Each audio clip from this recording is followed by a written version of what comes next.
Happy February, everyone, and happy Black History Month. Also, just keeping your prayers for Tyree Nichols, please, and the family and friends for that. On it, if you would. Adequate notice of this meeting of the Lawrence Township Council being held on Tuesday, February 7th, 2023, has been provided through the posting of the annual meeting schedule of said council in accordance with Section 13 of the Open Publics Meetings Act. Said notice was forwarded to the Trentonian, the Times, and the Ledger on December 11th, 2022. Madam Clerk, the inspiration, please, and the Pledge of Allegiance. May we carry out our work at this meeting in a just, honorable, and sincere manner, always bearing in mind our duties and continuing to keep Lawrence a wonderful community in which to live. I pledge allegiance to the flag of the United States of America and to the republic for which it stands, one nation, under God, indivisible, with liberty and justice for all. May we also have a moment of silence, please, for the people in Turkey and also in Syria right now. It's devastating over there.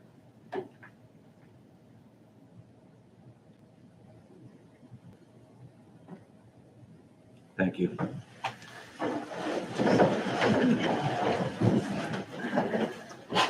Madam Clerk, the roll call, please. Mr. Bobby? Here. Mr. Kanaki? Here. Ms. McDuff? Here. Mr. Powers? Here. Mayor Ryan? Here. All right, we have special proclamation recognitions. We're going to do the 2023 department head budgets. And first on the hot seat is Jack Oakley, man, I'm telling you. He is the Director of Emergency Management. Please come up. Thank you so much.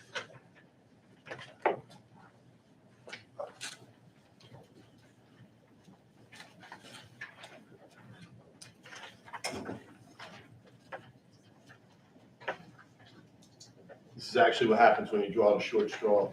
You get to leave earlier. Yeah. I feel like somebody on the butchering line here. Okay. Good evening, Mayor Ryan, members of council, Manager Nowinski, Mr. Butler, and Clerk Carter. Thank you for allowing me this opportunity to speak to you regarding the emergency services budget for 2023. As you are aware, we continue to battle the ever-changing faces of COVID-19 pandemic. The variants have posed challenges to us when servicing those clients who require emergency medical attention, transports to hospitals that at times are overcrowded, continual decontamination of our equipment and personnel, and of course, dealing with our members of service who fall victim to the virus, present unprecedented levels of work and commitment to our emergency medical service. Thanks to the continued support from Manager Nowinski, our CFO, and you, the members of the council, we are continuing to offer first-rate emergency medical response to our customers. First off, I'd like to address the fire service.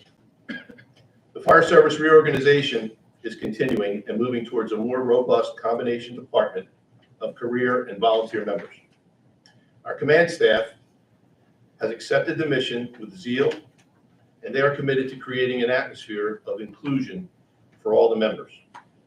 The volunteer staff continues to rely heavily on a small group of members who carry the weight of responses and maintenance of equipment. We are in desperate need of more volunteers, but it seems like the commitment is overwhelming for most people, and the numbers continue to dwindle. The recruitment process is slow, though we've added approximately 15 new volunteer members this past year. 8 just entered the Mercer County Fire Academy for training and will graduate in June. We continue to cross-train members of the EMS and fire divisions with each other's disciplines. This training will allow both divisions to meld seamlessly and support one another at emergency scenes. I've requested 5 new career positions this year, 3 for fire and 2 for EMS. The fire positions will increase the career staff to 9 people and will allow more coverage during difficult volunteer hours. The inability of the volunteer corps to respond to assignments when the career staff is not working has created unacceptable response delays. These delays create a liability issue, and incidents reported as small at first can astronomically escalate quickly. Response times can hover in the 15 to 20 minute time frame and require mutual aid fire companies responses from mutual aid fire companies to come in from outside of town. Most fires are not reported in their incipient stages and therefore have already advanced to a point that serious damage or possible entrapment of residents has occurred. I have a short video to give you an idea of the speed and movement of a fire before it's discovered.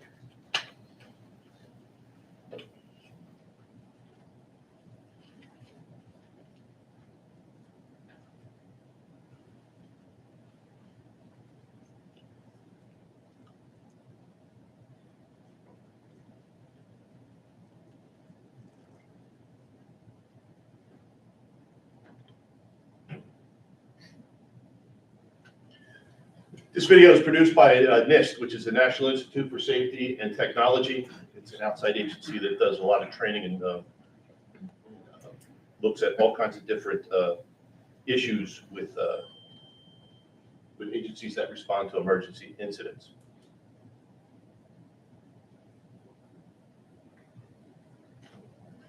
What you're going to see on the left is what we call natural type of room and contents. This is probably looking at your era about maybe 1950, early 1960s, and prior to that. Subsequent to that, most material that people have in their houses, everybody here as well, is synthetic material. The fires are originated by an electronic match. It's important to look at the time frame that's in the lower part of the comparison.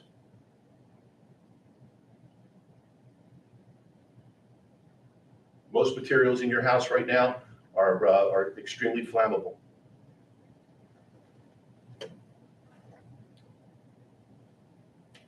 Temperatures right now on the right at the ceiling level are probably anywhere from 400 to 600 degrees.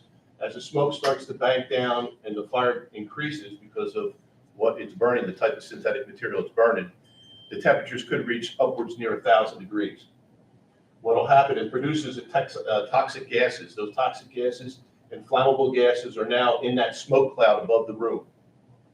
The room automatically bursts into flame, known as a flashover. 4 minutes and 50 seconds. Now, if you pay attention to the room on the right, which our great-grandparents probably had, you're going to see that the materials are very, very slow to ignite.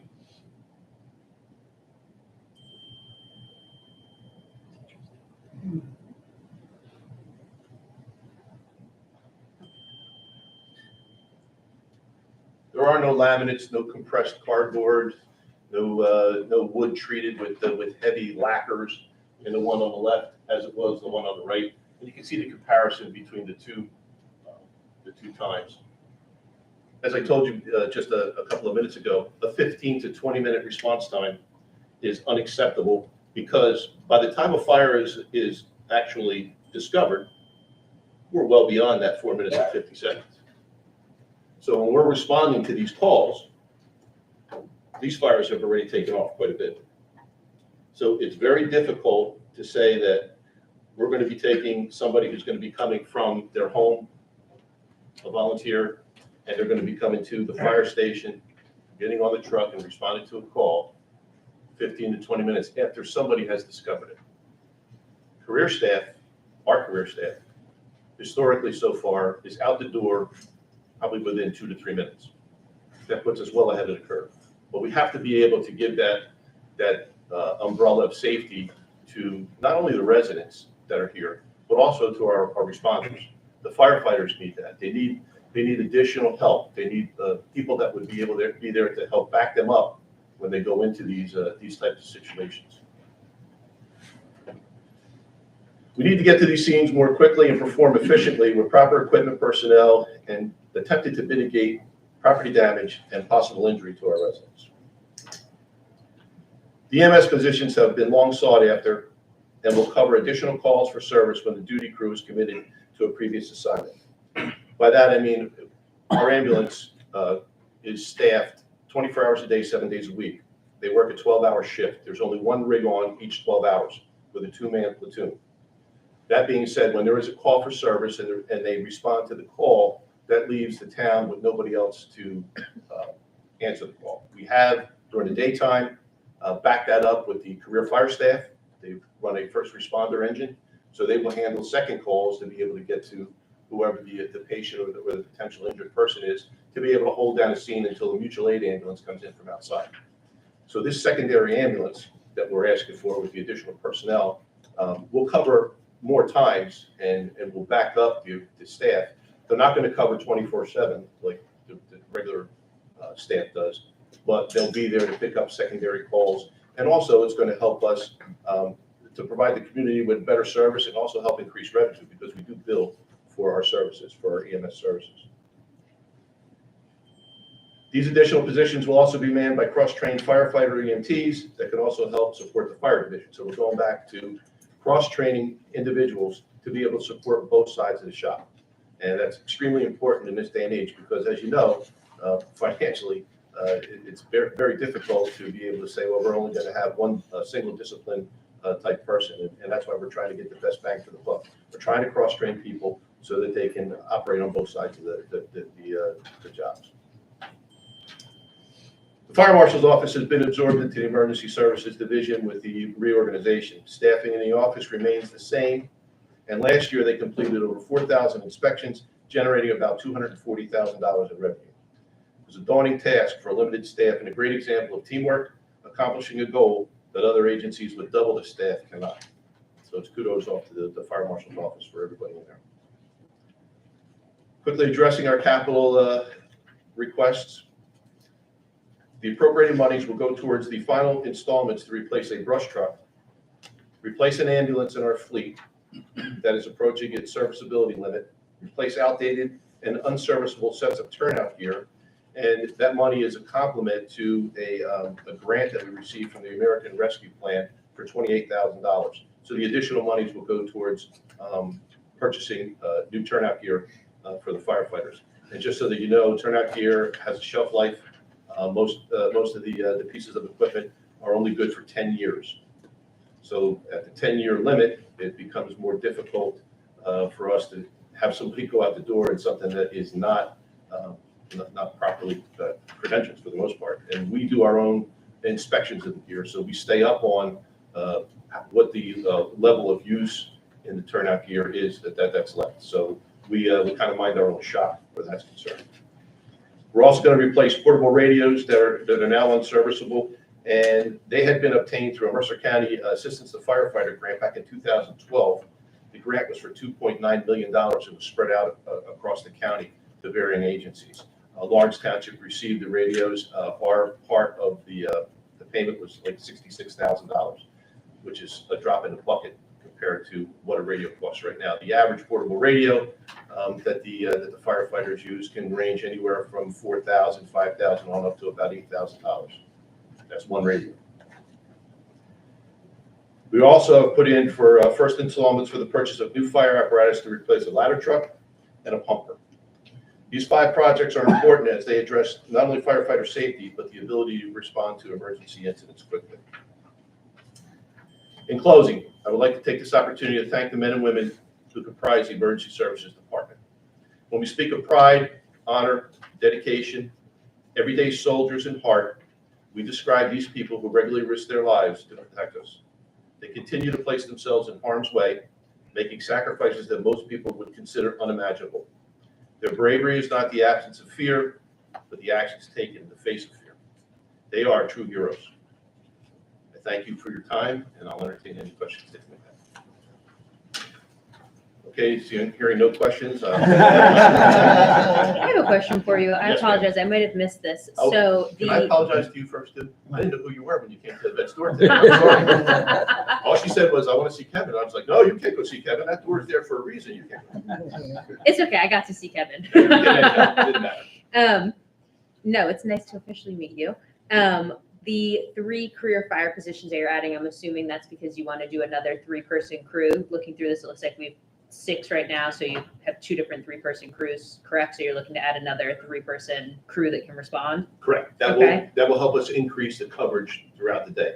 So I was gonna say, are you hoping to add them as a 3rd shift for the Monday through Friday that the 2 other shifts already work? Or are you looking to put them on at night or the weekends? What's the spread there? The actual coverage, we can't cover with only 9 people, 24 hours a day, 7 days a week. Mhm. But we will expand our coverage, hopefully the Monday through Friday, and maybe even incorporate some of the weekends. If we can come up with a little bit of an altered schedule. Of course, it's all contractual, the manager and I will have to discuss that with the fire division, but those people will definitely increase the coverage time that we're trying to get. Thank you. Mr. Mayor, can I have a question and a comment? Yes, absolutely. Jack, thank you very much for all your hard work in this report. And, we are going on our 6th year working together. And as I shared with council members and the public before, when I sat and met with my predecessor before I took on this position, Mr. Crossan told me the one thing that you're going to really have to deal with, you're going to have to address is our fire department, is our fire response. He said, that's looming large. And over the last 5 years, we have systematically done the things that we needed to do to better understand what our needs are. We had a fire study prepared and submitted to us 2 years ago that gave us a list of 32 recommendations that I think we've systematically reached maybe 95% of those recommendations. But at this point in time, the data suggests to us that we need to add this additional professional coverage to our community, because I think the primary responsibility of this governing body and this municipal operations is to provide the best public safety we can with the resources that we have. And this is a public safety issue. And when I met with Mr. Oakley, I asked him to really drive home this point, and he came up with a really nice demonstration that, this is something, this is life and death at times. And we've had a couple significant fires over the past couple of years. They don't happen all the time in our community, but we want to be ready when they do. And so this coverage is going to afford us, and tell me if I'm wrong, 2/3 of the day is going to be, we're going to be able to cover mostly with career staff as opposed to less than that. We'd probably be able, if we went Monday through Friday alone, we'd be able to do the entire day, 24 hours. If we try to expand it to get into the weekends, yes, you are correct. It'll be about 2/3 of the day that we'll be able to cover. And to the volunteer fire fighters who serve our community, we are always indebted. We're indebted to their more than 100 years of service to the community. And council knows we've done all we can to support them and to build up their ranks. And it's really good to hear that we are having volunteers come back and increase our numbers. The key for the volunteers is for them to respond when needed. You could be a member of a fire company, but if you're not going to respond and get on the rig and go out, then that's something that's not meeting our public safety need. So, and the other point I just want to make is that, Jack, you indicated that having a second ambulance respond when our first is covered would be a revenue producing situation. And you and I discussed that, and what it would do is help offset the costs for these employees that we're going to add to and expand our professional coverage to. It's not designed to produce more revenue. However, the reality is that we will have more professional coverage, and those events that they respond to will create revenue that will pay for that response. So it's Correct. That's correct. Was there any questions in anything that I said or no? No, sir. Not at all. I'd be a fool to say yes. Councilman Township. Thanks, Mayor. Mr. Oakley, thank you again for your report. The response times are critical. You and I have talked about the time my mom had her heart attack, and thank God the EMS got her to Capitol Health before she had that heart attack. So hearing about the 15 to 20 minute gap's troubling. And we know with our volunteers, the burdens in terms of regulations, in terms of training that they have to go through. They're obviously not getting paid for that. So it's not a reflection on the volunteers. And it's great to hear about the addition of the 3 additional fire folks to help with the rotations. Is there the long-term plan to keep adding 3-man crews like in 2024, 2025? I know there's budget restraints, and I know we're going to hear from our police chief in terms of manpower for the police department, but is that what we need to do in terms of continuing to move forward? In order to start to level out the scales, yes, you're still going to have to look forward to continuing to hire more career staff as we go on. Again, you spoke very correctly about the restrictions, the certifications, the commitment to time that volunteers have to do, and it's not getting any easier. It's continuing to grow. We're continually under the gun from outside agencies that want us to be trained to a certain level, which is all well and good. But I can tell you, I've been a volunteer firefighter, working the volunteer firefighter staff here in Lawrence for 48 years, almost 49 years.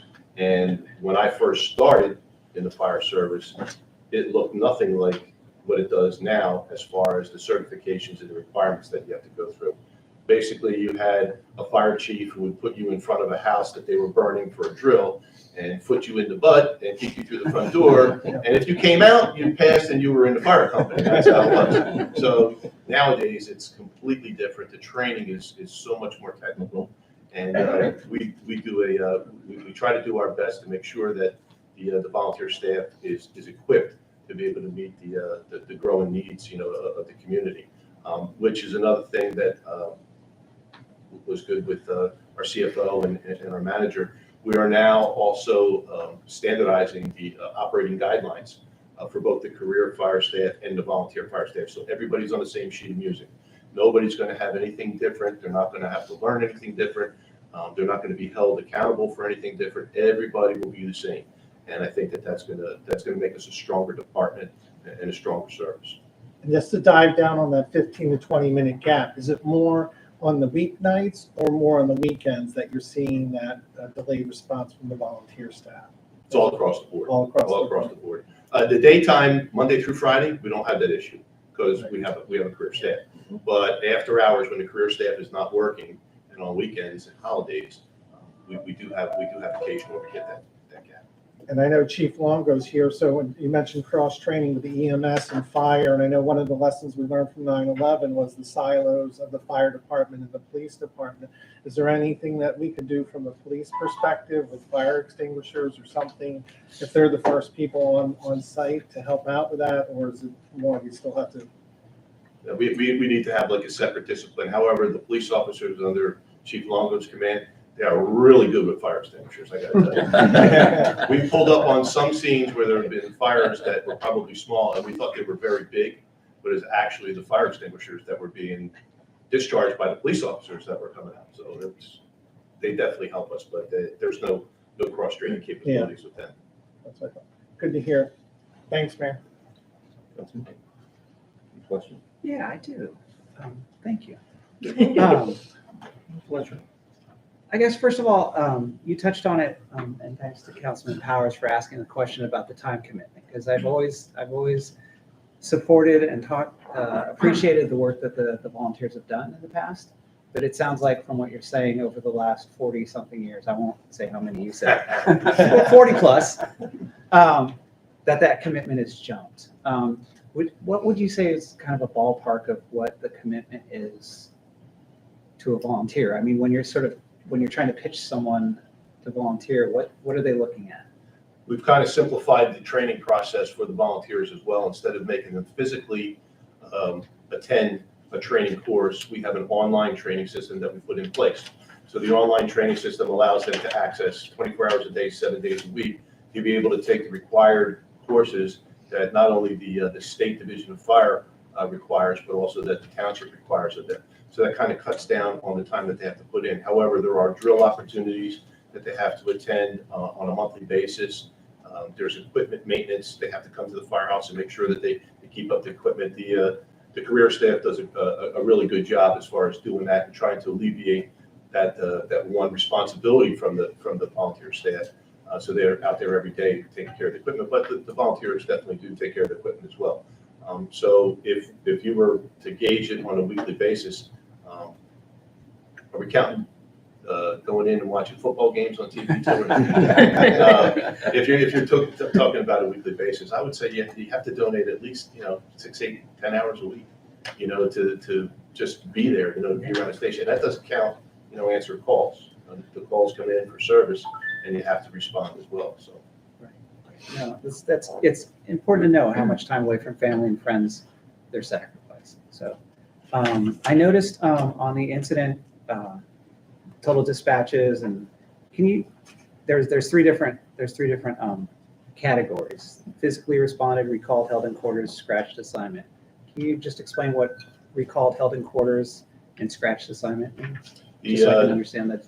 The recalled or held in quarters, if an officer responds and gets to the scene, what they will do is they'll make a quick assessment, and what we try to do is alleviate the responsibility of the volunteers having to leave and come to the call if they're not needed. So we would hold them in quarters or cancel the remainder, the balance of the alarm coming in. The scratched assignment means that nobody showed up. That means that nobody came and manned whatever piece of equipment was required to respond from that particular station. So that's where the scratches come in. And some of our analysis of some of the scratches, sometimes we're 28, 30% of calls, on a monthly basis for some of the stations. Yeah, I noticed that. So that's why I wanted to just make sure I was reading it correctly. And then, we rightfully talk about responding to fires and the inherent danger and the public safety aspect of that. But a lot of the calls are also rescue, emergency medical service, as well as false alarms, unfortunately. Is there a way we can lessen those false alarms? I mean, is there work that can be done just in terms of I don't know, training people who have the alarms, or is it just part of doing business? It's education, educating people about their alarm systems that they have, not only commercially, but in the residentials as well. And what we call culinary mishaps.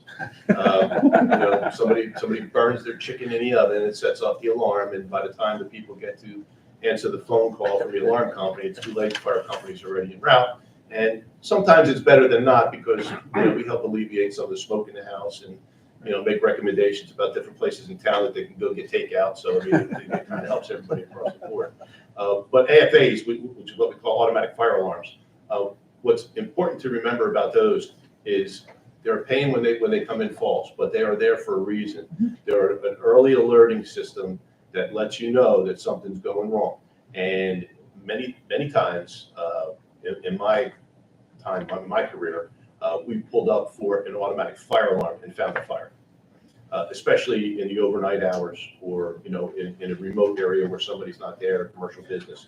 The alarm system is going off. Nobody's there to say whether it's a fire or not. And when you get there, of course, you encounter one. But you were alerted early on, as in years, past situations would have been until somebody saw fire and smoke coming through the roof, and by that time, it's a little too late. So. No, I appreciate that, and it's definitely not something you want to gamble on. But I just wanted to understand that data a little better. So thank you. I think that is it for my questions. Thank you, Mr. Mayor. Thank you. Councilwoman, any other questions?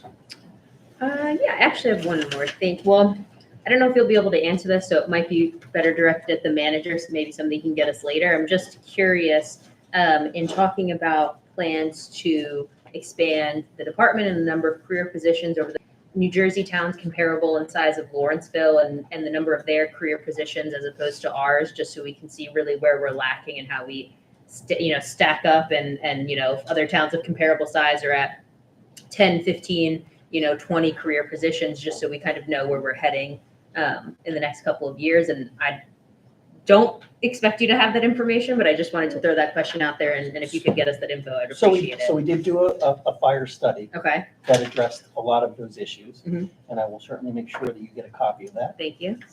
So that is addressed. Okay, in that.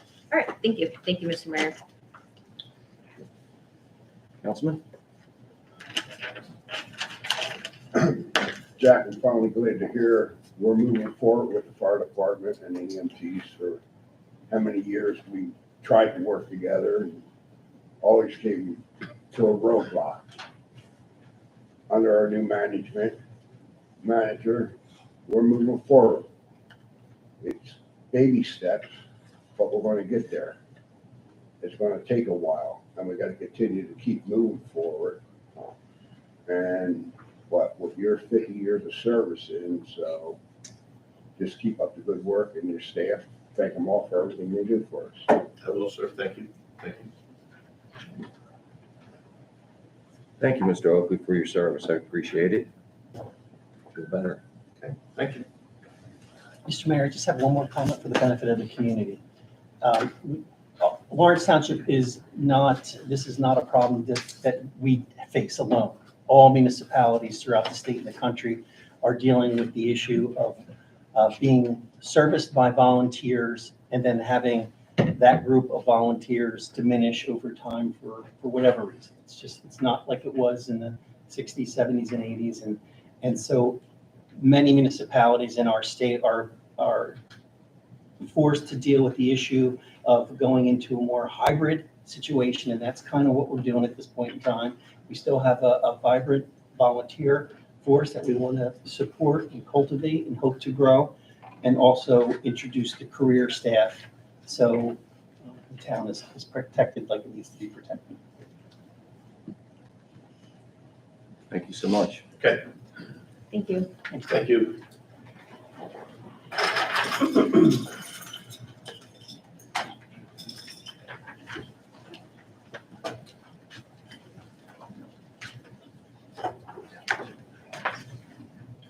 We're going to continue with Keith Levine, our health officer, please. Welcome. Welcome, Mayor, Council, Clerk Carter, and a special welcome to our new council member, Macduff. Thank you. I'd like to start with a synopsis of our nursing division report for 2022. Starting with our child health clinic. They're conducted every month and on occasion twice per month. We serve infants, preschool age, and school age children who do not have insurance and they attend the clinic. The clinic is staffed with a licensed pediatrician, our very excellent Dr. Parvin Alizadeh, who's been with us for quite a few years, and our three great public health nurses headed by Gina Breath, who's actually here tonight. She started with us midway during the pandemic and just really came up to par and has been doing a fantastic job. The services we perform are full examinations, growth measurements, lead screenings, tuberculosis testing, hearing and vision assessments, developmental assessments, sleep nutrition, physical activity education, and of course immunizations, which are required for school attendance. We also provide referrals to outside agencies when needed, such as dentists, cardiologists, urologists, and we help facilitate the appointments as well as ensure appropriate follow-up occurs. These actions help keep our entire community safe and healthy by limiting the potential spread of disease to others in school. During the second half of 2022, we started working on updating all of our procedures to make the clinics run more efficiently and more smoothly. We had an increase in attendees that we saw in the year 2022 due to a larger number of refugees coming from different parts of the world. Some of the vaccines provided I've listed in the report that you have for those interested. And our clinic numbers and our totals. In total, we've seen 113 children in the year 2022. Again, these are uninsured children who otherwise wouldn't be seen by doctors. We gave 307 vaccines and did 19 TB tests. We also perform school immunization audits, and we provide regular assistance to our 20 schools and our 19 daycares in town. During an immunization audit, when we're checking the records for compliance, we provide educational materials like lead, infection control practices, ticks, flu, smoking cessation, poison control, nutrition, bite safety, emergency preparedness for the home, HPV vaccine education, and playground safety. In 2022, we received a perfect score from the New Jersey Department of Health on our audits, meaning that none of our schools in Lawrence Township were deficient, which is pretty excellent. We're also one of only 7 community-based recipients of the 2022 New Jersey Influenza Honor Roll Award. This is for our efforts in promoting the influenza awareness and prevention within the community. I want to draw your attention to a few diseases that have emerged. Ebola virus. When we see novel or re-emerging diseases, we have to launch into action and respond. We work hand in hand with the New Jersey Department of Health, who will guide us and give us information on things that maybe have never been seen or haven't been seen in a very long time. So you can imagine seeing from COVID, we have to pivot very quickly. Ebola virus, we had 2 that we investigated in Lawrence. Monkeypox, you may remember, was another hot topic during the pandemic that emerged. Due to good public health actions, not only in the state of New Jersey, but across the country, the spread of monkeypox was limited. We investigated 3 cases in Lawrence Township. 1 turned out to be a positive case. Communicable diseases, we closed 61 of those, not including Lyme's disease and STD, STI infections, which are handled by the state. We had 34 outbreaks that were closed during the 2022 year. And we monitored 1 resident for tuberculosis. Now, depending on the strain of tuberculosis, patients may need to take medicine for quite a long period of time, and they have to be viewed while they're doing this, because it's very important that they take the medicine to be cured. The strain of Mycobacterium TB of the lung is very highly contagious. In fact, in certain instances, people are not even allowed to fly if they have it. It's so contagious. So we followed one of those cases in 2022. A couple initiatives that I'd like to mention that we're very proud of in our child health clinic. We started a Reach Out and Read program, which is a national initiative.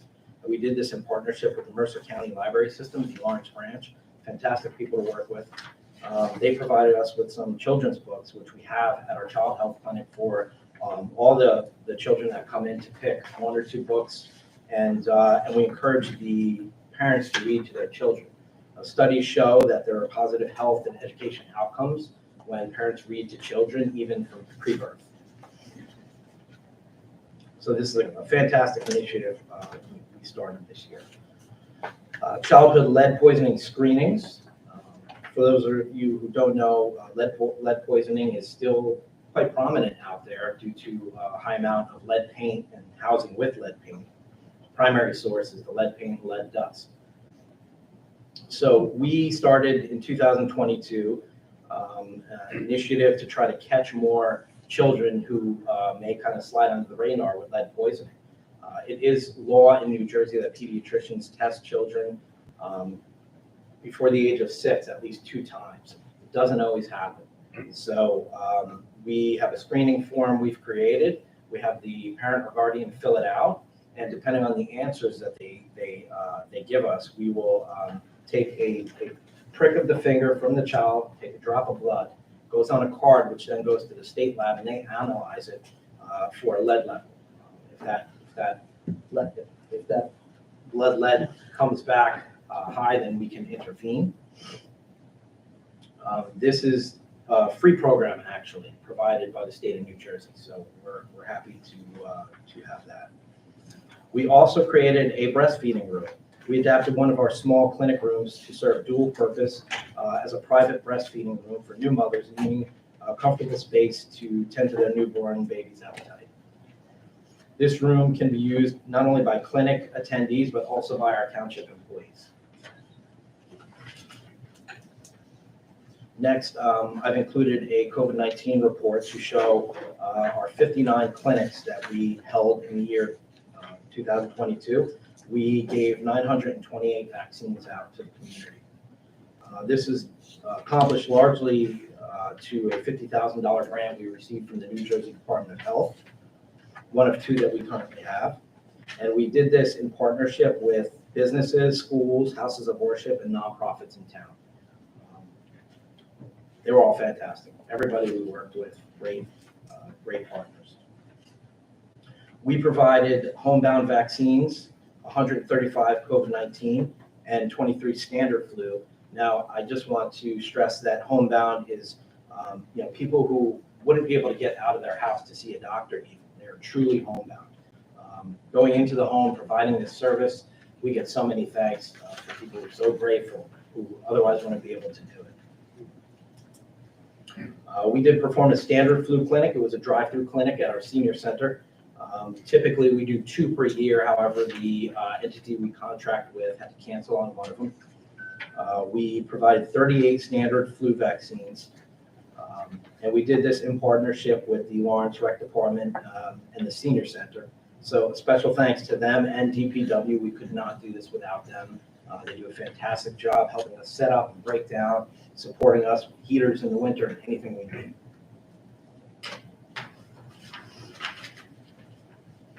Third report I've included is an animal control summary. We handled roughly 1,450 calls for the year 2022. I've included some numbers, some breakdowns of animals that were taken to the shelter, animals that were adopted out, animals that were reunited with their owners. We picked up 66 wild animals. We bring many of these animals to Mercer County Wildlife Center in Lambertville, who also does a fantastic job supporting us when needed. We held 2 rabies clinics, one in January, one in October. We served 225 animals, 173 dogs and 52 cats. They were all well behaved. We handled 30 animal bites.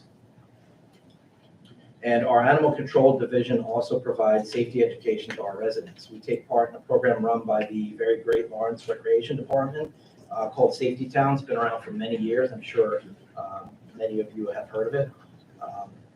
We go into the kindergarten, and our longtime animal control officer, Christine Buck, has participated in this program for more than 25 years. She actually brings her own dogs who are trained and well-behaved. And she did 2 sessions on June 28th at the Ben Franklin School, and there's a picture included for your interest. There were 52 students in attendance. Christine has a Great Dane called Bellini, and she teaches animal safety. Children are bitten by dogs more often than adults, so you can see the need for this type of training at a young age. In addition, we show a short video on how to behave around dogs and cats and what to do if the kids see loose dogs or sick or injured animals. We also teach the kids how to meet and greet dogs properly.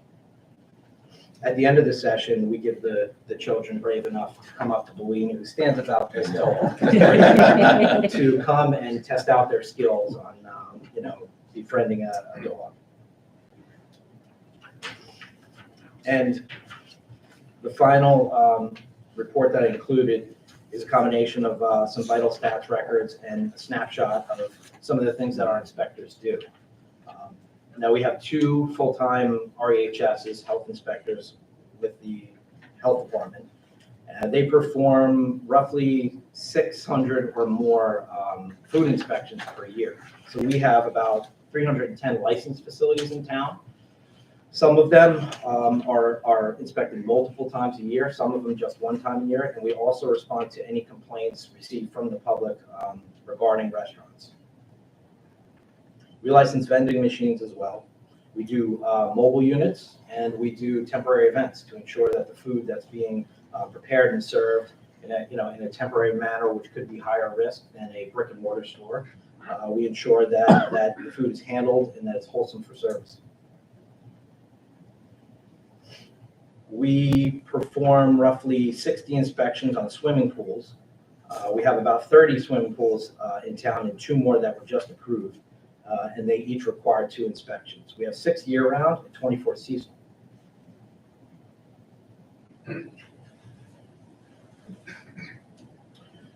In addition, we handle public health complaints. So everything under the sun, from high grass to garbage to dying trees to pollution to noise to standing water, which could breed mosquitoes.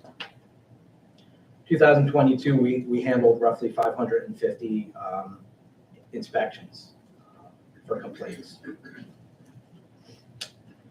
We have 6 licensed massage establishments. They are inspected at least every 3 years, which runs along with their licensing cycle with the clerk's office. We have 1 tattoo parlor inspected annually. We have 12 youth camps, which results in about 24 inspections, 2 for each camp per year. We handled about 6, in a typical year, about 6 lead-burdened home visits. So when we are alerted to the fact that a child has an elevated blood lead level, we launch into action. Not every time does this require a full abatement of a property, meaning, a full renovation. Sometimes we can intervene, we can find the source of lead, we can reduce the number, and no abatement is needed. Depending on the lead level in the blood, an abatement may be forced by law. So we handled, we also contract with Hopewell Township to assist them in these actions. So we handled in 2022, 3 abatements that were in Hopewell and 1 in Lawrence, and roughly 6 home visits for children that had lead level. Also wanted to give a special mention to Chief Longo and the police department for assisting us with 2 loose dogs that I'm sure everybody here remembers. It was quite a nightmare to catch these 2 pups. They were hiding in the woods. They were actually quite aggressive, and we were up early and out late with Officer Zander and others at the police department to assist in trying to capture these dogs. So thank you, Chief Longo. And that concludes my report. I'm happy to answer any questions. Let's go with Captain Kaneki. That's what. Don't have a question, just wanted to comment that I went to Ben Franklin and I remember Safety Town and it was great. So I'm glad to hear the program is still running because I remember it all these years later. Fantastic. Yes. Mr. Levine, thanks for your report. One of the things that struck me about a lot of what you said is how proactive the health department is in keeping our town safe and sort of keeping an eye on issues that might arise. So I appreciate that work from sort of lead testing, the clinics for people who don't have insurance. I think that's really important because, as you said, it helps keep all of us healthy. I don't really have any questions about your report. It was pretty detailed, so I appreciate that. But as a council person, I just had a question about what do you see as sort of challenges that you might see, say, 5 years out from now? Not necessarily, you want more staff now or a magic, way to capture aggressive dogs. But what's something 5 years that you see as something that we might have to reckon? I appreciate that question. So my background is in environmental science, and climate change is a passion for me from the time I'm in 1st grade. We had a visitor come in and talk about the hole in the ozone layer when I was in 1st grade. And that problem with CFCs in the ozone layer, we kind of solved. And I think it creates this idea that we can solve anything as humans, but climate change is the big thing. A lot of people are kind of sick of hearing about it, but it's not going away. And New Jersey is going to experience effects of climate change at 2.5 times the rate of every other state. So we have a lot of challenges facing us down the road.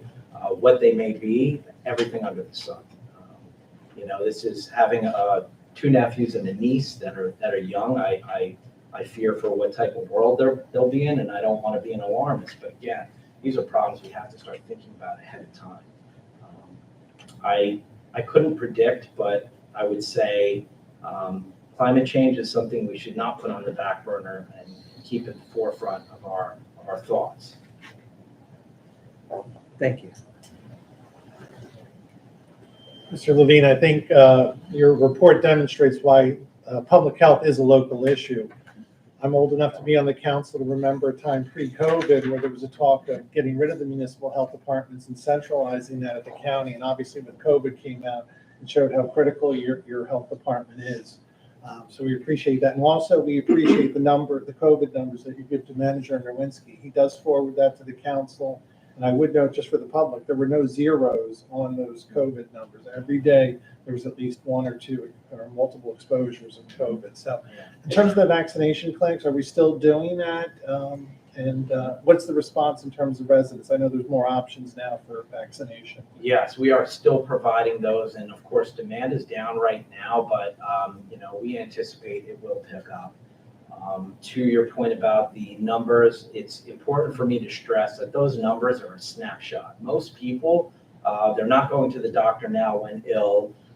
They're not reporting it. So those numbers are a very small slice of what's out there in the community. Now, my wife and I, anytime we go out, we wear a mask. I've made it 3 years without an illness, COVID or otherwise. Had a few scares, but I am an asthmatic and I have allergies. So when you wake up in the morning, you have that scare. By end of the day, it goes away, you're fine. So I think stressing mask wearing, let's not let our guard down. When we're out in public or when we're in crowds, let's keep wearing those masks and just be mindful. Those of us who feel sick, it's probably better to stay home a day and see if those symptoms develop. You could always come back after 5 days if you're ill and your symptoms are resolved. You could always come back on day 6 and wear a mask through to day 10. So, in the variants, the endless variants that we've seen, we're doing okay right now, but it's anybody's best guess what variant will come out of what country and spread in what other country. And then we might be having a setback with the vaccines that we've worked hard to kind of keep ahead of. And finally, Mayor, I want to publicly thank Mr. Levine for the animal control rabies clinic. My dogs used to dread, they were the bad dogs that would attack the other dogs. And the way it was set up, it was like a drive-through at Starbucks you went through, or actually, I mean, that's a bad example. But it was a smooth operation at Central Park, in South Lawrence. We went, the dogs were vaccinated in their car, no need to get out, smooth operation, and kudos to you and Chris Buck and the team on that. I couldn't have done it without Chris Buck. She's fantastic. She's got it down to the science. Thank you for saying so. Thank you for the opportunity to serve Lawrence. I'm very proud of our team. Thanks, Mayor. Mr. Nowinski? Just a quick comment. You all know that Keith came to us in the beginning parts of the pandemic, took over for our longtime health officer, and has done very, very well for us in gaining the institutional knowledge that you need to have as a health officer. He was integral in working with me to provide the protocol and the safeguards to ensure that municipal operations did not disrupt. And we made it through without any type of disruption to our services. And I think the health department is one of those curious aspects that of the 34,000 residents that we have in Lawrence Township, I'm going to say a great majority of them have no idea how much that they do and how important the health department is. And so we're happy to have him at the helm and all the good people that work there. Thank you, Mr. Levine. I Thank you. appreciate it. Thank you. Thank you. Mr. Nowinski, do you need Mr. Oakley or Mr. Levine, or can they Yeah. go? I Don't mean, I know, Keith, I think you have a travel to do, right? Yes. So, I mean, I would like to stay for the final presentation. oh, good. No, I'm just Mayor, I don't know saying. if you've noticed that we have Nancy and Greg there as well. They're supporting each other, and I think it's awesome that our department heads are here in mass. Hi, Nancy. Hi, Greg. I see. Thank you. Good. Nice seeing you, man. All right, we'll go on. We'll continue with Chief Longo, please, if you don't mind.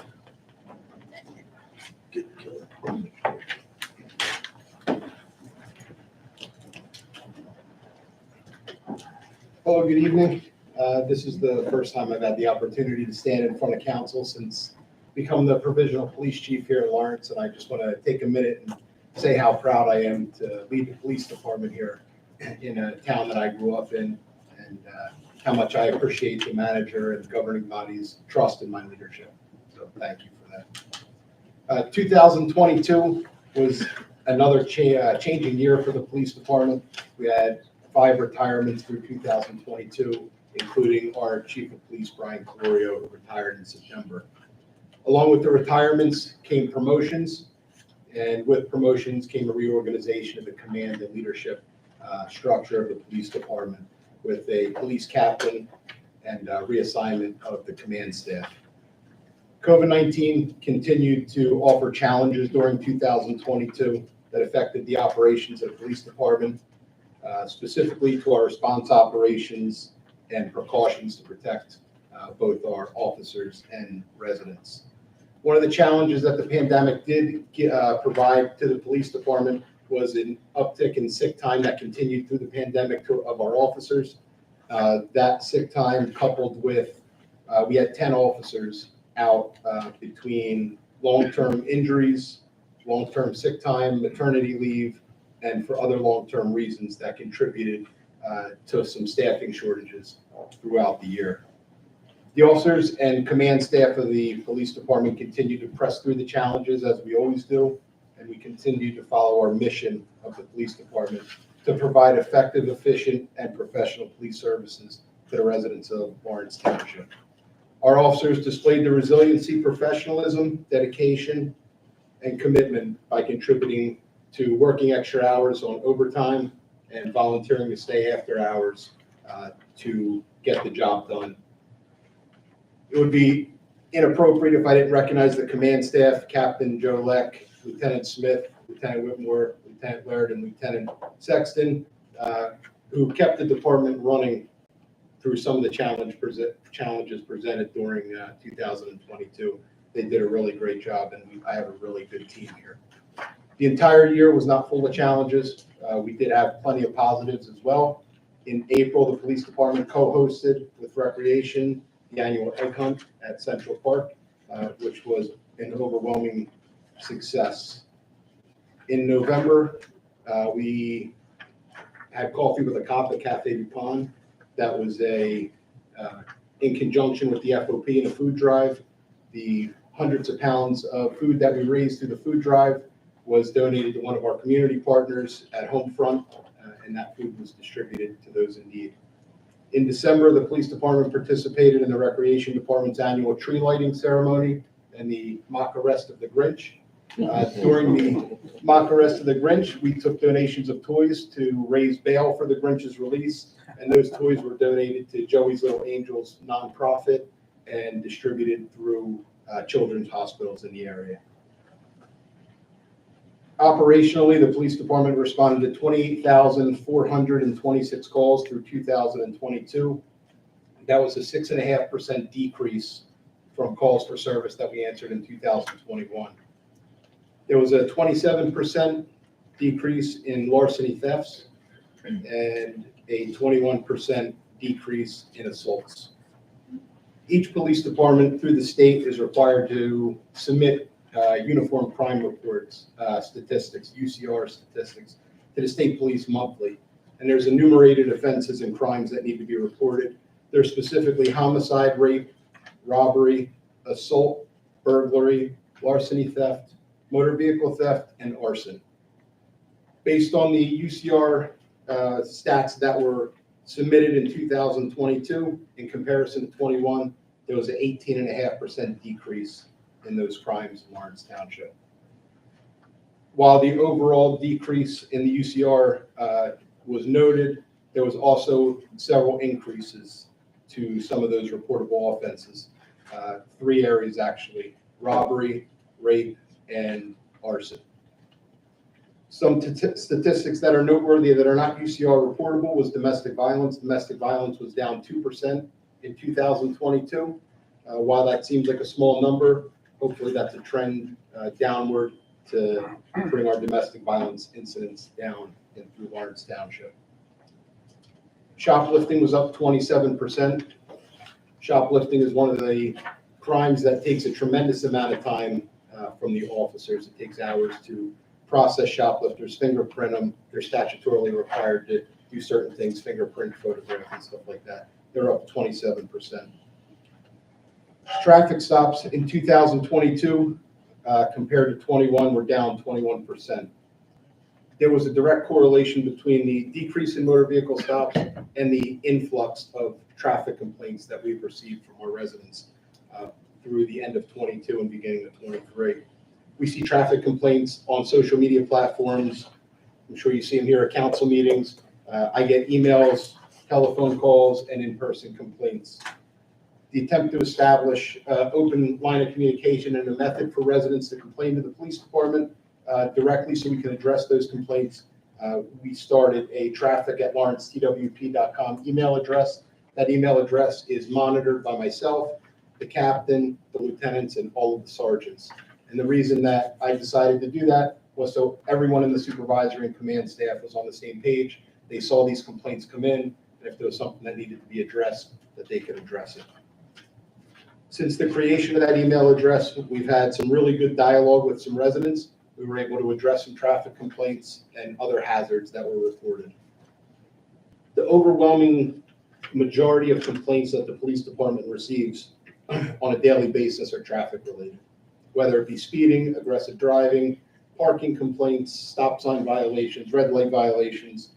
We receive complaints almost daily from all over the township. It's not just one specific area. Addressing traffic issues and improving the safety on our roadways is one of my top priorities going into 2023.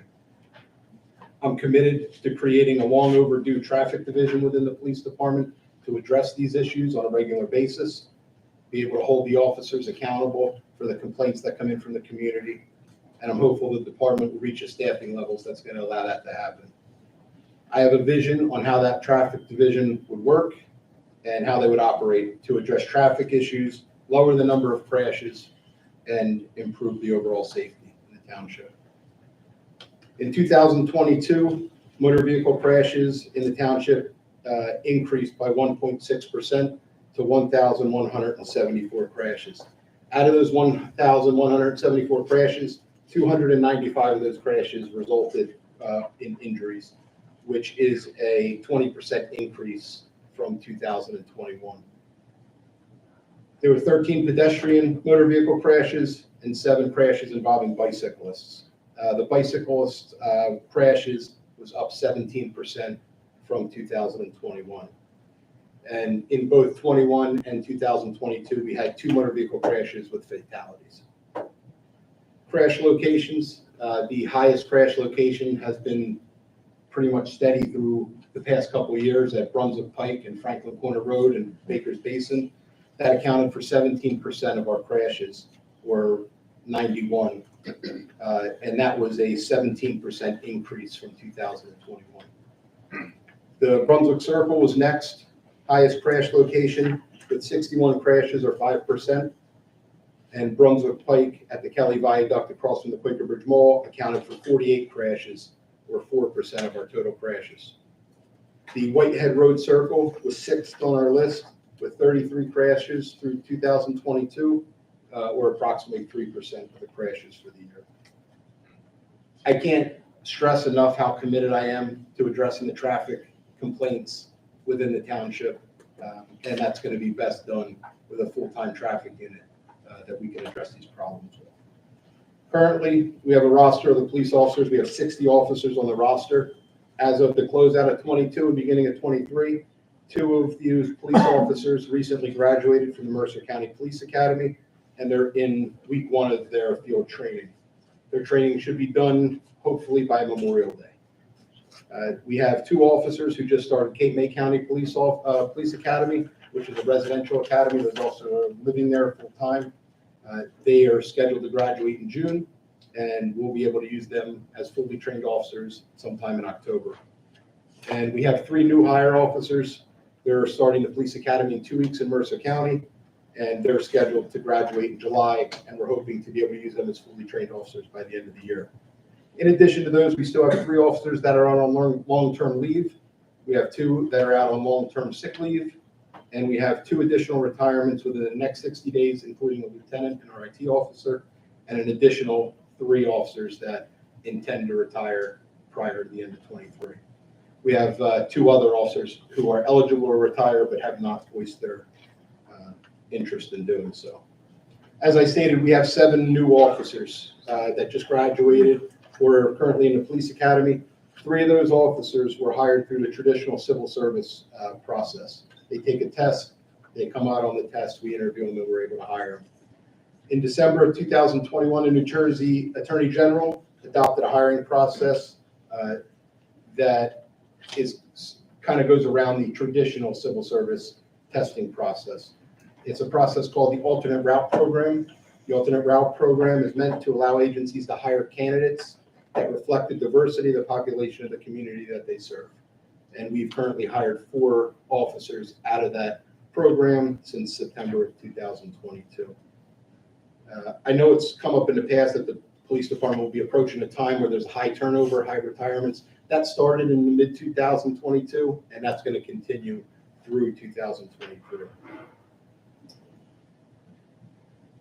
As I said before, it's become a regular occurrence of officers being held past their 12-hour shifts. 12 hours is a long time for someone to work. And they're oftentimes the junior guy, the less senior guy gets held after his shift. During the day, the officer works 6 a.m. to 6 p.m. They can be held up to 11 o'clock at night. It's a little bit more brutal working 6 p.m. to 6 a.m. overnight when your body's telling you to go to sleep and then be held until 11 o'clock in the afternoon. Our officers typically, we don't get much complaint out of them. They step up to the plate and they get the job done.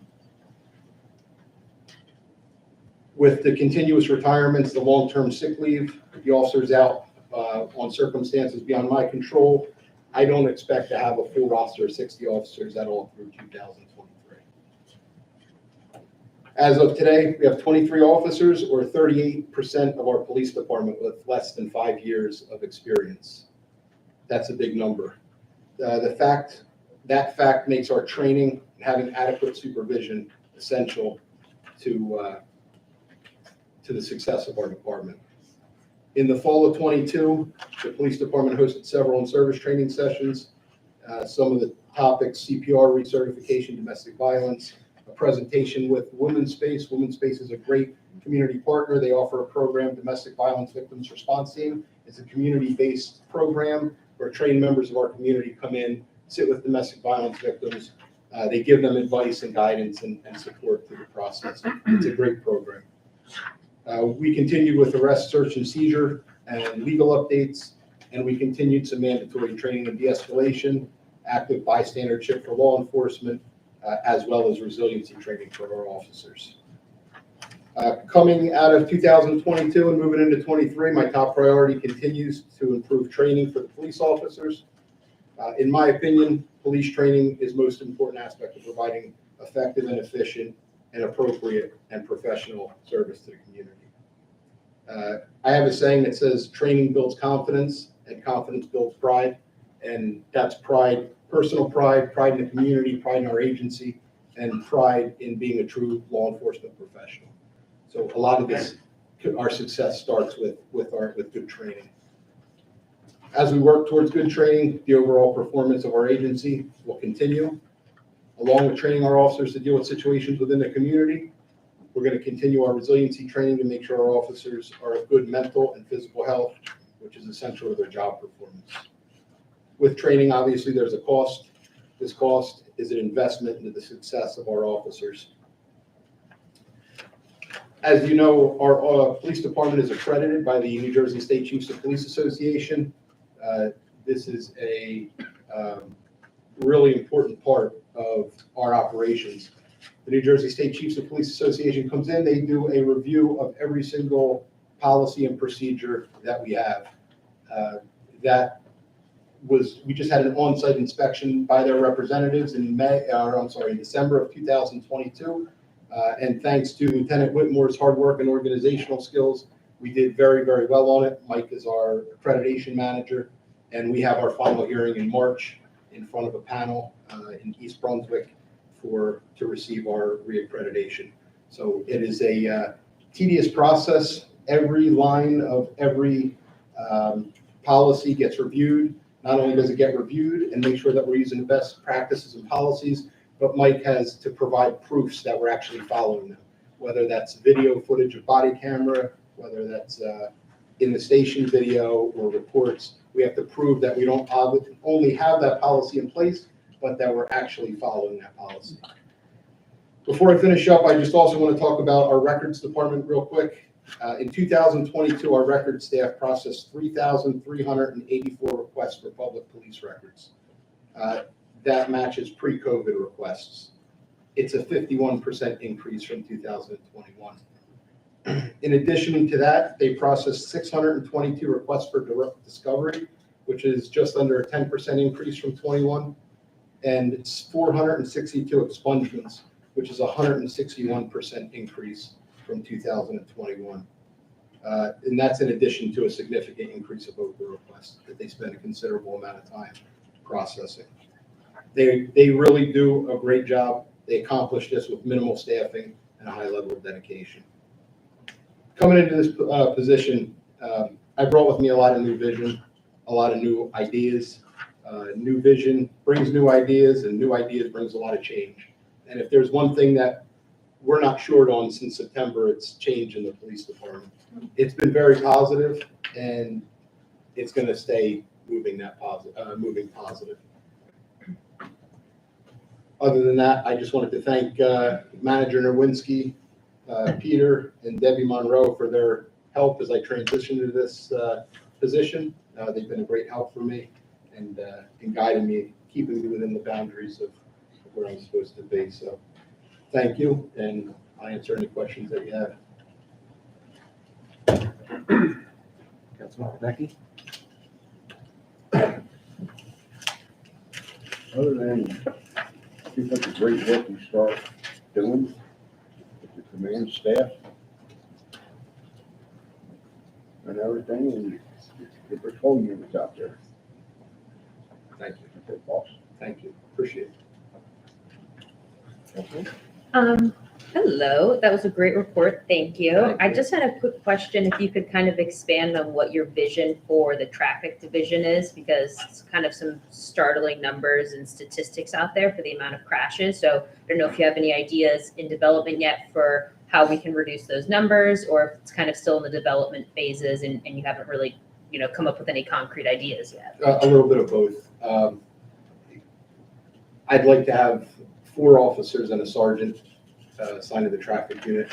They work a rotating schedule. They work over rush hours during school times. They'd be responsible for initial crash investigations, as well as conducting traffic studies.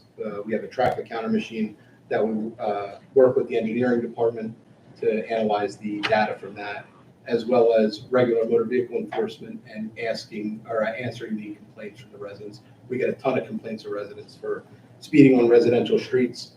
We have a minimum staffing level of 6 officers at a time. 6 officers, it may sound like it's a lot, but it goes very quickly. Our officers run call to call, and unfortunately, the traffic complaints seem to be what usually gets put on the back burner. So with the creation of a traffic division, that's another division that can be held accountable for the crash numbers. I can hold them accountable for the complaints and reducing the crashes with injuries. Thank you. No other questions, Mr. Mayor? Councilman? Thanks, Chief. And thanks, Mr. Mayor. I really appreciate your report. It was optimistic, but it was sort of a realist vision of what's happening to you right now and some of your constraints. Disappointing and kind of sad not to hear that you won't have a full roster for 23, but you already know that right now in February. So eyes wide open and forward you go. I think anyone who's been out driving knows that traffic's a little different post-pandemic. And it's just amazing to hear about the 20% increase in crashes that involve injury. So I appreciate that you're thinking about restarting the traffic division. Hopefully we can figure out a way to help you in that regard. But as you know, there's always challenges with the budget in terms of balancing everyone's needs, which are critical. I appreciate that you used the word tedious for accreditation. Thank you, Lieutenant, for your work in this. I know it's tedious, but you also know and I'll just say it out loud, that it's important. It's important that we stay up to date on best practices. It's important that we continue to have the right procedures in this changing world. Policing, much like fire, has changed over the years, and it fills me with pride as a Lawrence resident that you're staying up with that, because I think the residents deserve the best police force possible, and I think we've delivered that time and time again. I know when I was mayor, I saw it in action, and I was thankful for it. And I just want to finish with the new ideas and vision, but I've lost my train of thought, and I apologize. We can do a tag team. Oh, I got it back. 30 seconds. I know this has been an ongoing issue ever since I got on council, in terms of that balance of retirees, of experience, but also sort of replenishing. And it sounds like you are in the process with 7 people this year. Is that a good number to have? Do you and your staff feel that that's a way of ensuring sort of proper training? So with the turnover, we're not going to get back to 60. 60 is going to provide us the number that we need to operate efficiently and kind of do what we need to do. Knowing now that we're not going to reach 60, adding an additional, if I had to throw a number out there, I would say another 6 officers would get us to that 60 number, at least close to it. And that would give us the opportunity to be able to create this traffic unit and kind of put things into motion, moving the department forward. With the numbers we have now, we're going to be able to provide the service that we're providing, but it's pretty difficult to do anything extra because we're again, constantly at minimal staffing. Right now, along those lines, we have 1 juvenile detective, Suzanne Gerard. She's doing a fantastic job. I don't walk by her desk because it gives me anxiety. She is completely swamped with work. She's the only juvenile detective that works with the schools and the juveniles within our community. She does an absolutely fantastic job. I don't know how she keeps it all organized, but that's one area where, typically, historically, we've always had at least 2 juvenile detectives.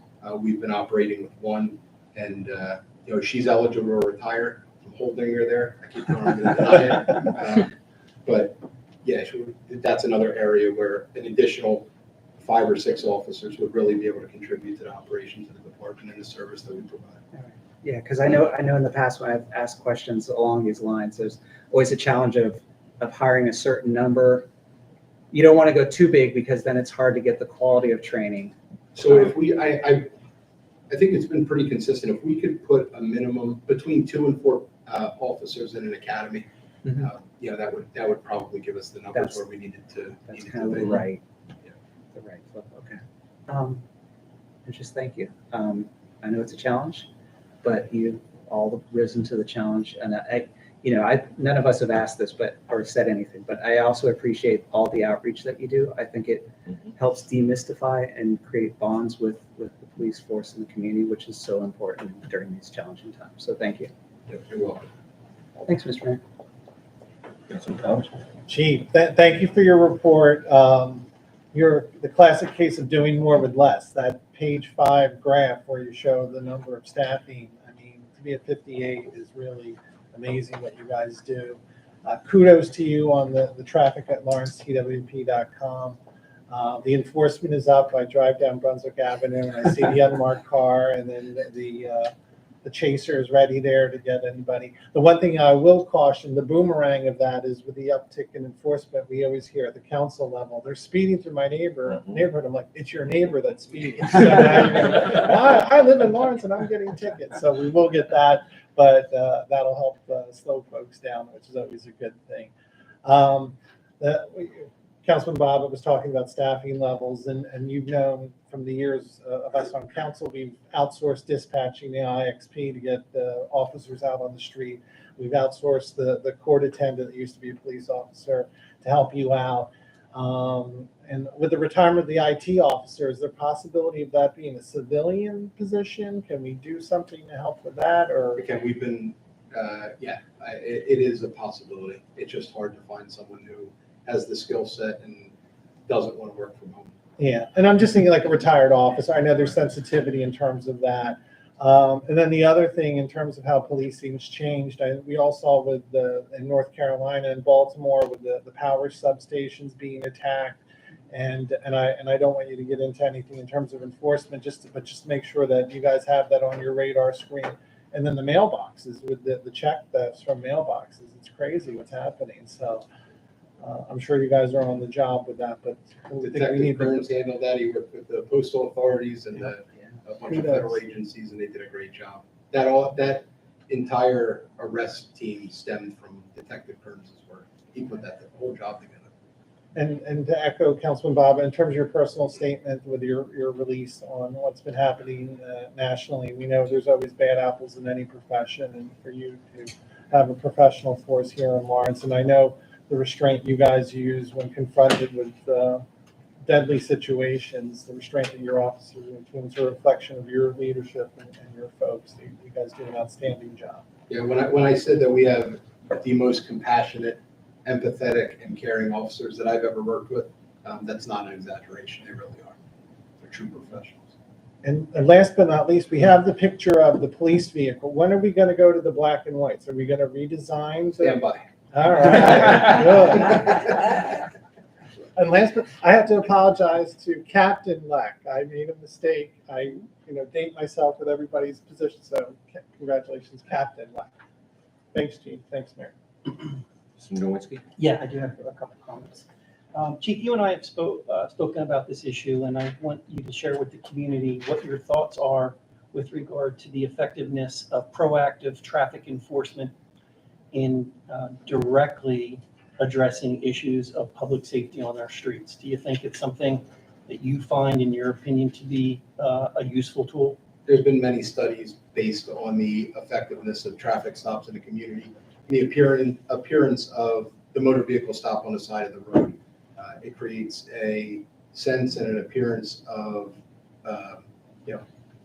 that there's enforcement and that the town is addressing issues, and it creates a feeling of safety for people that pass by. It also, for people who don't have good intentions and drive through the town, they see the motor vehicle stops, they see the police officers on the side of the road with the lights on, and it impacts them or deters them to not want to commit crimes in our town. And we have historically had a reputation of being very responsive to crimes. We clear a tremendous amount of crimes. I wanted to mention, Detective Steinley is part of the cyber crimes task force. With that, he's an expert. We sent him to a bunch of training. The county made him part of their task force because how good he is in electronic evidence. So with and this is kind of off the topic here, but with the evolution of electronic evidence, we are on the cutting edge of technology in solving criminal activity and crimes within Lawrence Township, Detective Steinley's help. But along back to the motor vehicle stops, there's a direct correlation between motor vehicle stops, the observation of motor vehicle stops, and crime in a town. There's just no doubt about it.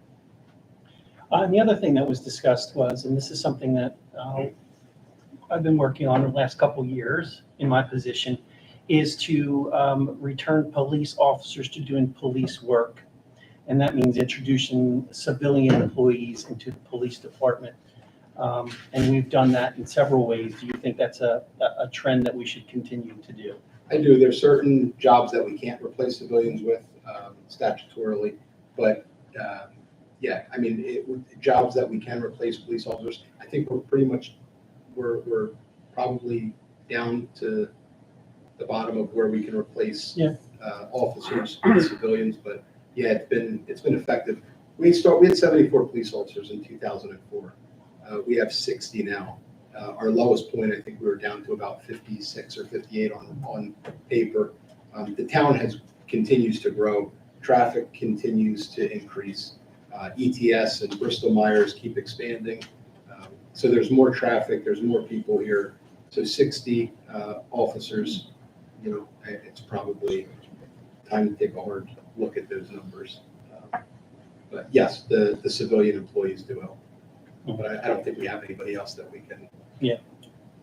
And the last thing is the transfers. I think they're a really good tool to bring in experienced officers because we're now hiring again on a more consistent basis and getting police officers from the academy to the police force working takes almost a year to do.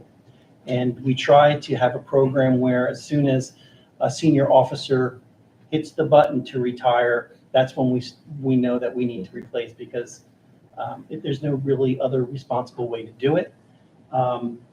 And the other thing with transfers is it allows us the opportunity to build a force that's more diverse and reflective of our community. So I know that we worked hard on that, but that's something that we can't go out and poach other police officers. So it's. But when the opportunity arises, I mean, are you mindset this is a good opportunity that we need to work with? Absolutely. Off of the alternate route program that we hired our 4 officers for, we have top-notch. We hired top-notch recruits. We sifted through almost 60 applications. We've interviewed 30 or 40 of those 60, and we pulled out the 4 absolute best. One thing I could give you my word on is we're not going to hire people that we're not 100% on. We passed on some people that were marginal, and that's just not going to happen under our leadership. And the last thing that I'm going to say publicly is that Chief Longo, you and your command staff, you have my trust, my confidence, and my support. I think we're going in a really good direction. And I want to provide you with the support you need to realize your vision along with your command staff. Thank you all for coming tonight. Thank you. Thank you, Chief. I appreciate your service. Thank you, command staff. Thank you.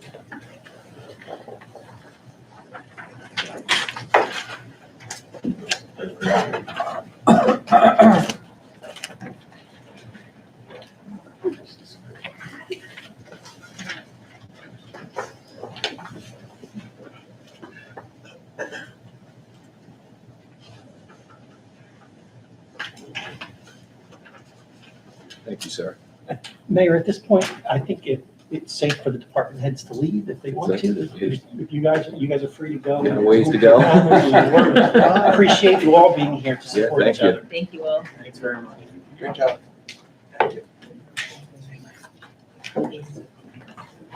All right, I'm taking the names of everybody that's leaving. Hey, Nance. What time is it? 6 to 8. On the 10th, right? Oh, Valentine's? Yeah. 6 to 8. 6 to 8, Valentine's. Only on. All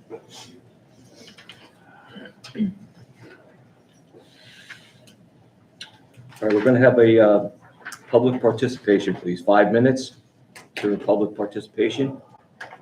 Please come up, state your name and your address for the record.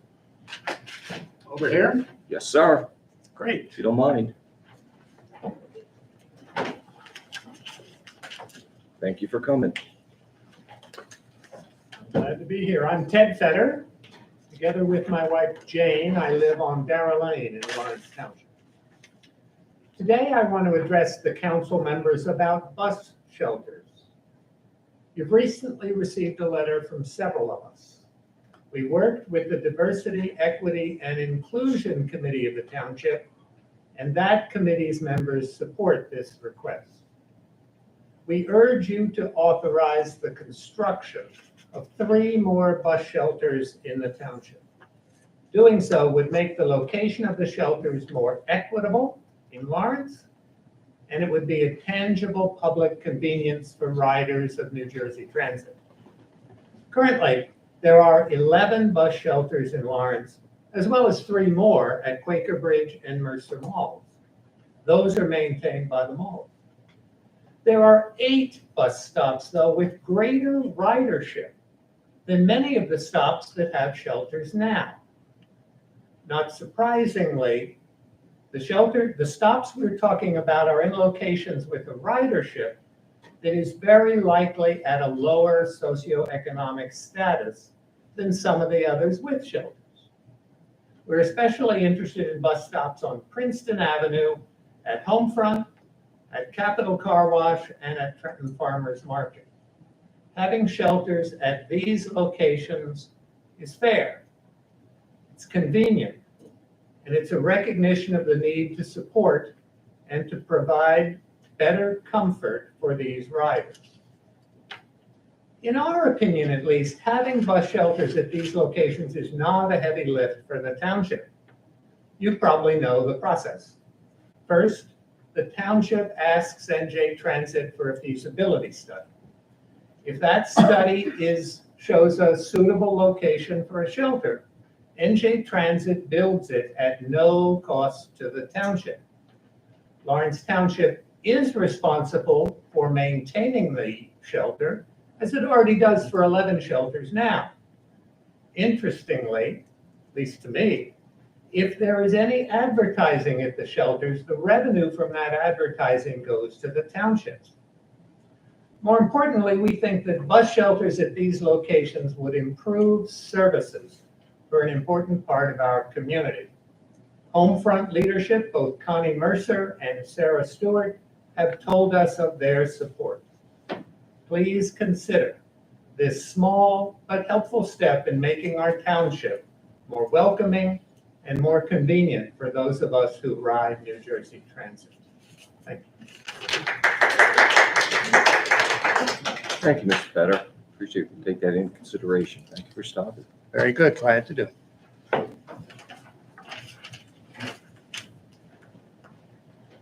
Is there anyone else for public participation? Mr. Mayor, I do have a comment about that, if you don't mind. Yes. So with regard to the buses, we are in routine communication with New Jersey Transit with regard to the installation of bus shelters, like the one that we just installed a couple years ago in front here, and others around, Yeah. and at Ryder as well. Yeah. So yeah, I mean, we will engage Jim Parvis, our zoning officer, has a relationship in connection with New Jersey Transit to do this. It is a process, but I fully endorse that. And I will pledge to you that if I have your recommendation to do so, I will reach out again tomorrow with Mr. Parvis to re-engage with those specific locations in mind. Okay. You know, there was one that was brought up near Bristol Myers Squibb, and we get these requests all the time, and we certainly. You're exactly right, 100%. They're not a hard lift for us at all, and I think it's an important sign and symbol from our community that we care for all. So I'm for it. If you guys tell me to do it, I think the locations specifically are appropriate, and I think New Jersey Transit will find that very receptive. They have some money now.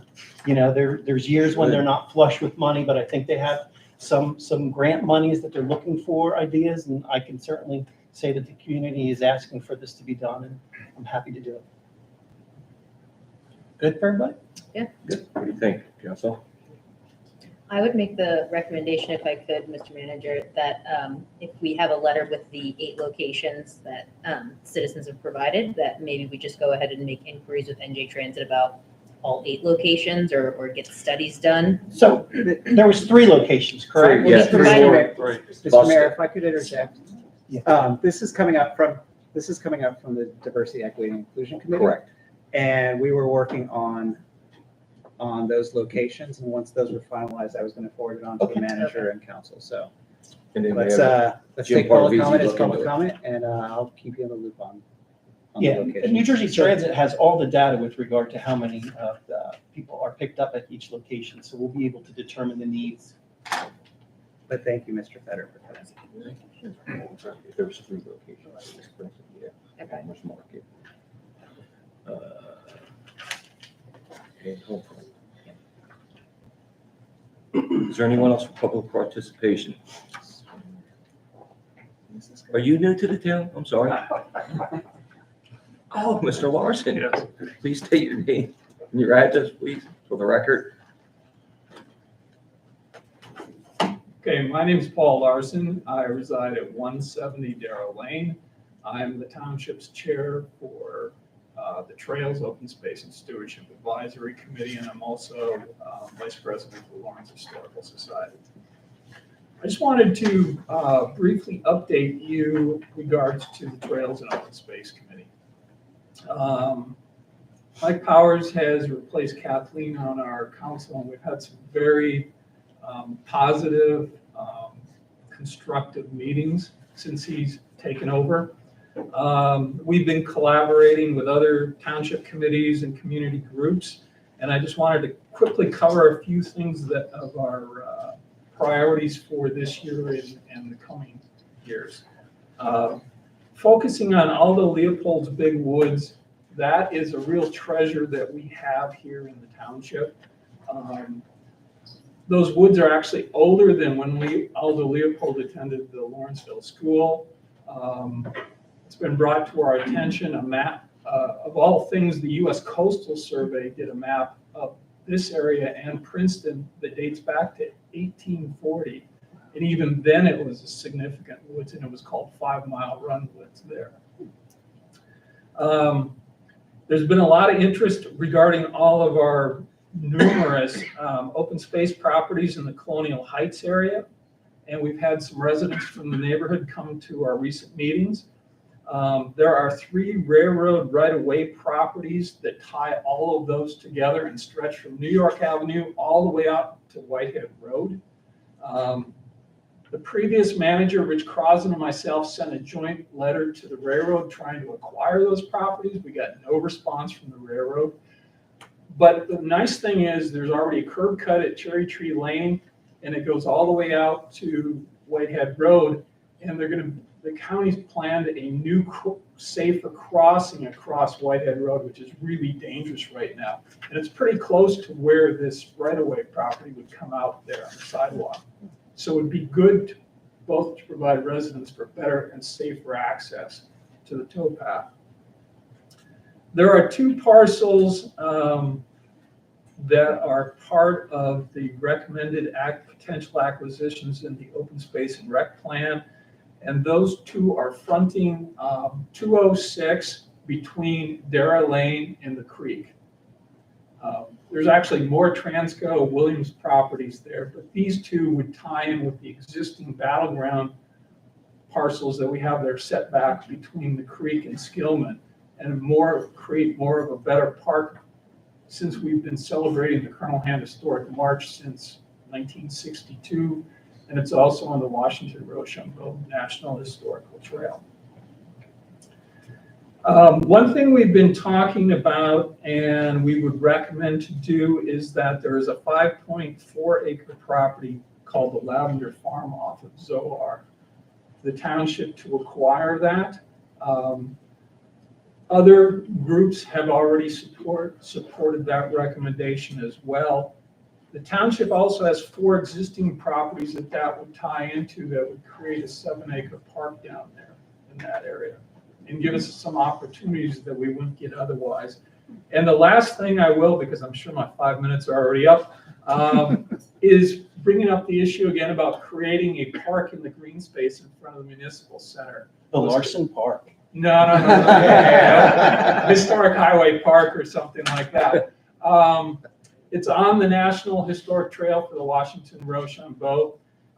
We already pay for maintenance on it. We have facilities here, everything else, and we're not going to build anything on it. And I was told postpone that until we get the light in at West Lawn, which we have now. So I'm bringing it up again. So those are the things we're focusing on now. Yeah, just so you know, and the council's aware, the redesign of the front of the building is in the works at this point in time. And I think a presentation is going to be made to all of you with regard to it, where the thought was that the traffic coming out of this complex will be redirected onto that road. What was it called? Yes, Lawn. And then the north exit would be removed and we'd have a bigger greener area. As you all know, we've had some really good events, community events, and that would be a great area for that. The one hiccup that we've, based upon some of our recent meetings, is that the police at times are called out for emergencies from that location.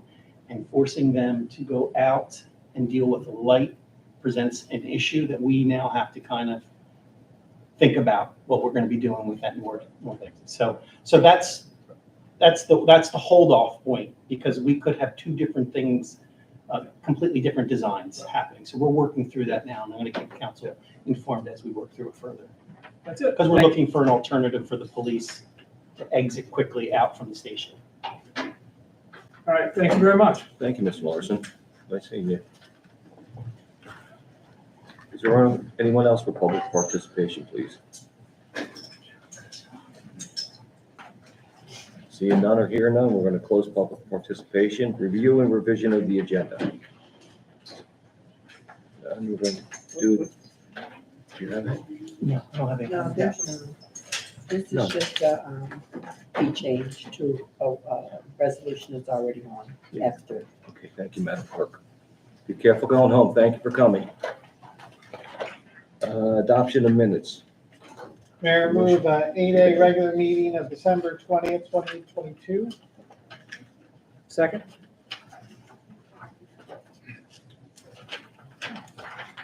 Come on. Take your time, we're good. Mr. Bobbitt, Yes. Mr. Kanaki, Yes. Ms. McDuff, Yes. Mr. Powers, Yes. Mayor Ryan. Yes.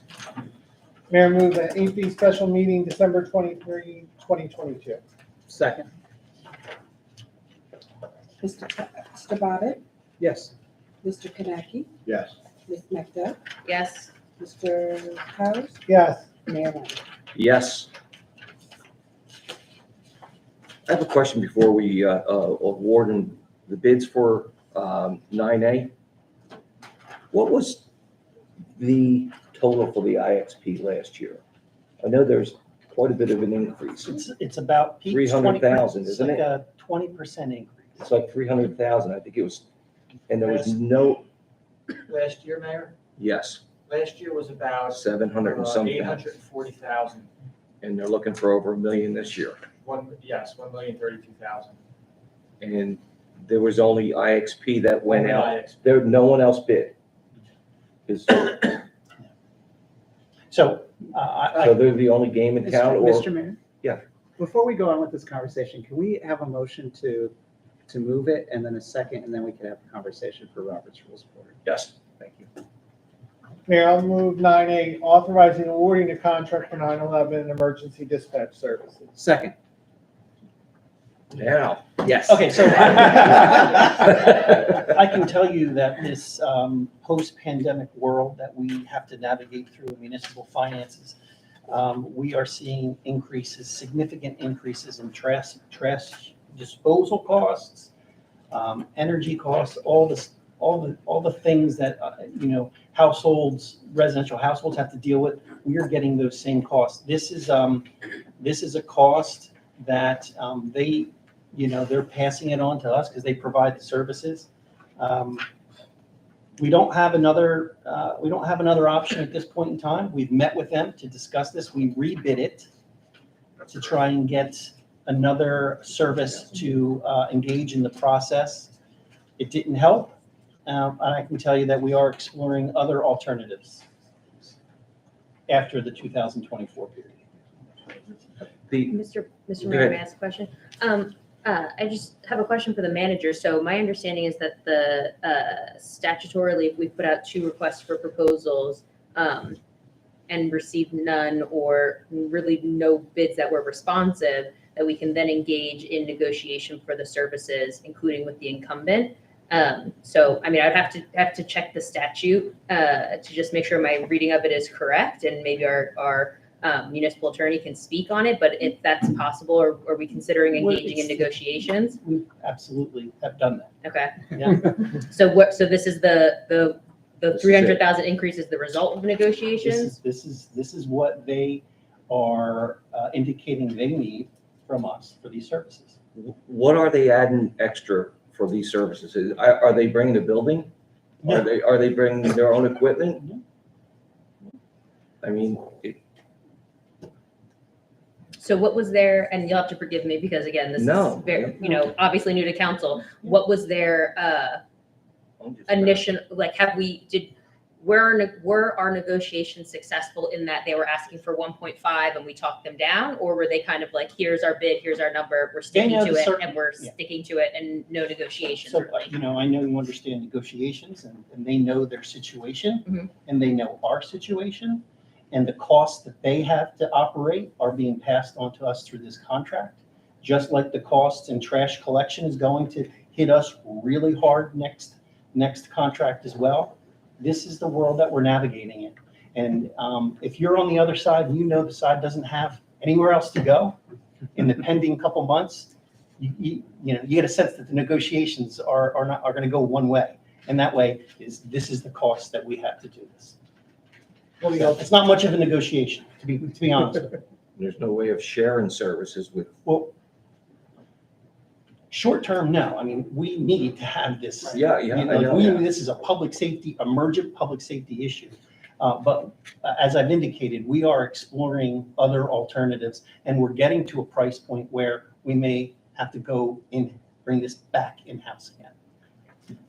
I understand, but But I think the CFO wants to comment on something. After the Absolutely. first bid, Mayor, after the first bid was read, it was rejected. And it was rebid with the terms of one year periods to give the manager time to Right, which reevaluate makes or sense. to look after, his next move. So it's a 1 year. But it's only 1 year, with the 'cause I'm option seeing to it- renew. that's okay, because I'm seeing the increments of rate for 4 years. Correct. So On that. every year, there'll be an option to renew every year. Okay, very good. Is there questions? Yeah, it might help if I turn on my mic. Only took me half the meeting. No. Apologies to everyone out there.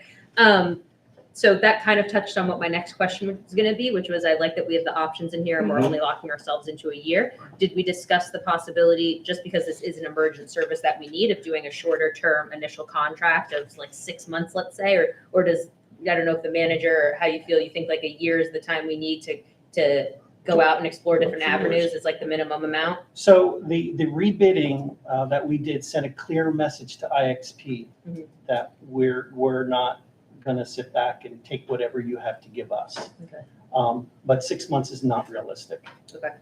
It's a process where we're engaging other municipalities to see if we can do a shared service situation. It's a pretty complicated process in terms of location and the proration of shared costs and things like that. So we needed this year to address this imminent need, and they know that we're looking to alternatives.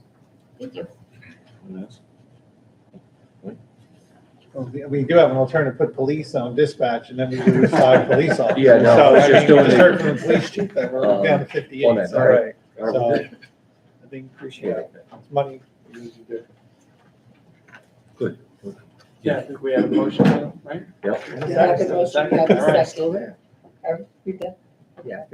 Mr. Bobbitt, Yes. Mr. Kanaki, Yes.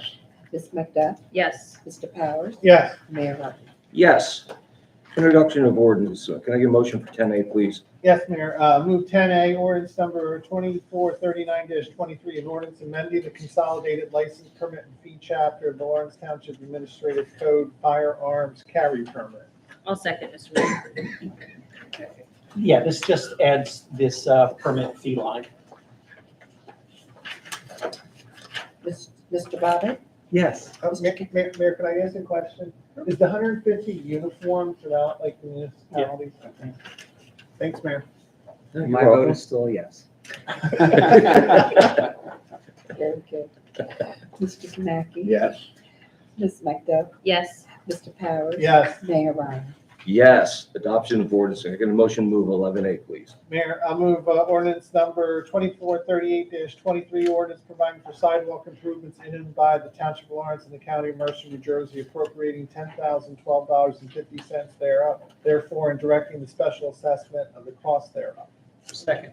This is our sidewalk improvement program where we offer residents the opportunity to replace their sidewalks and get them a very competitive rate and allow them to pay it over time through our tax collector's office. And this was the amount that was involved for last year that needs to be collected through this year. Okay, is there any public participation on this? Seeing none, we're going to close public participation. Madam Clerk? Mr. Botta, Yes. Mr. Kanaki. Yes. Ms. McDuff, Yes. Mr. Powers. Yes. Mayor Martin. Yes. May I have the manager's report, please? I do have a couple items, and one thing I want to read on the record, and Paul Larson's going to like this. This is from, I'm just reading it into the record, it's from our municipal engineer. I'm going to ask for some guidance from council.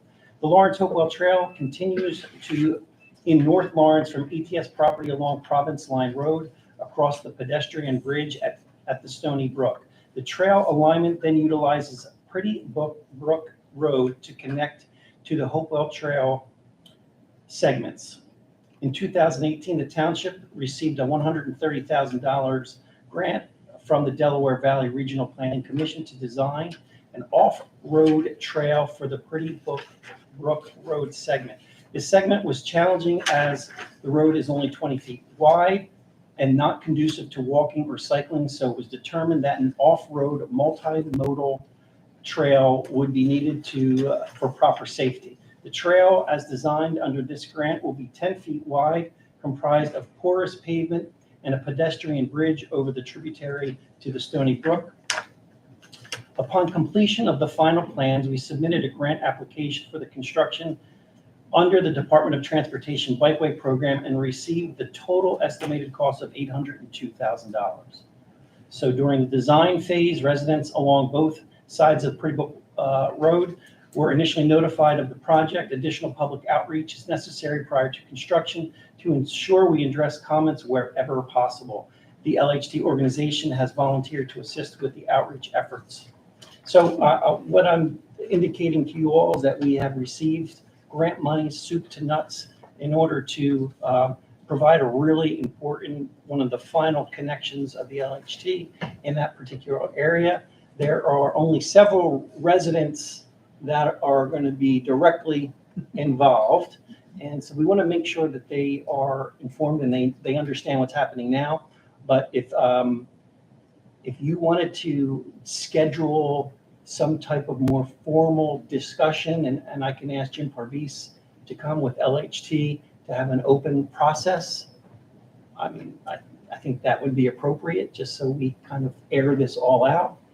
I know the LHT is willing to come and lend its support as well. Does anybody have an appetite for that process? Council? I'd have to think on it, Mr. Mayor. Okay, get back to it. Roger that. That's 10-4.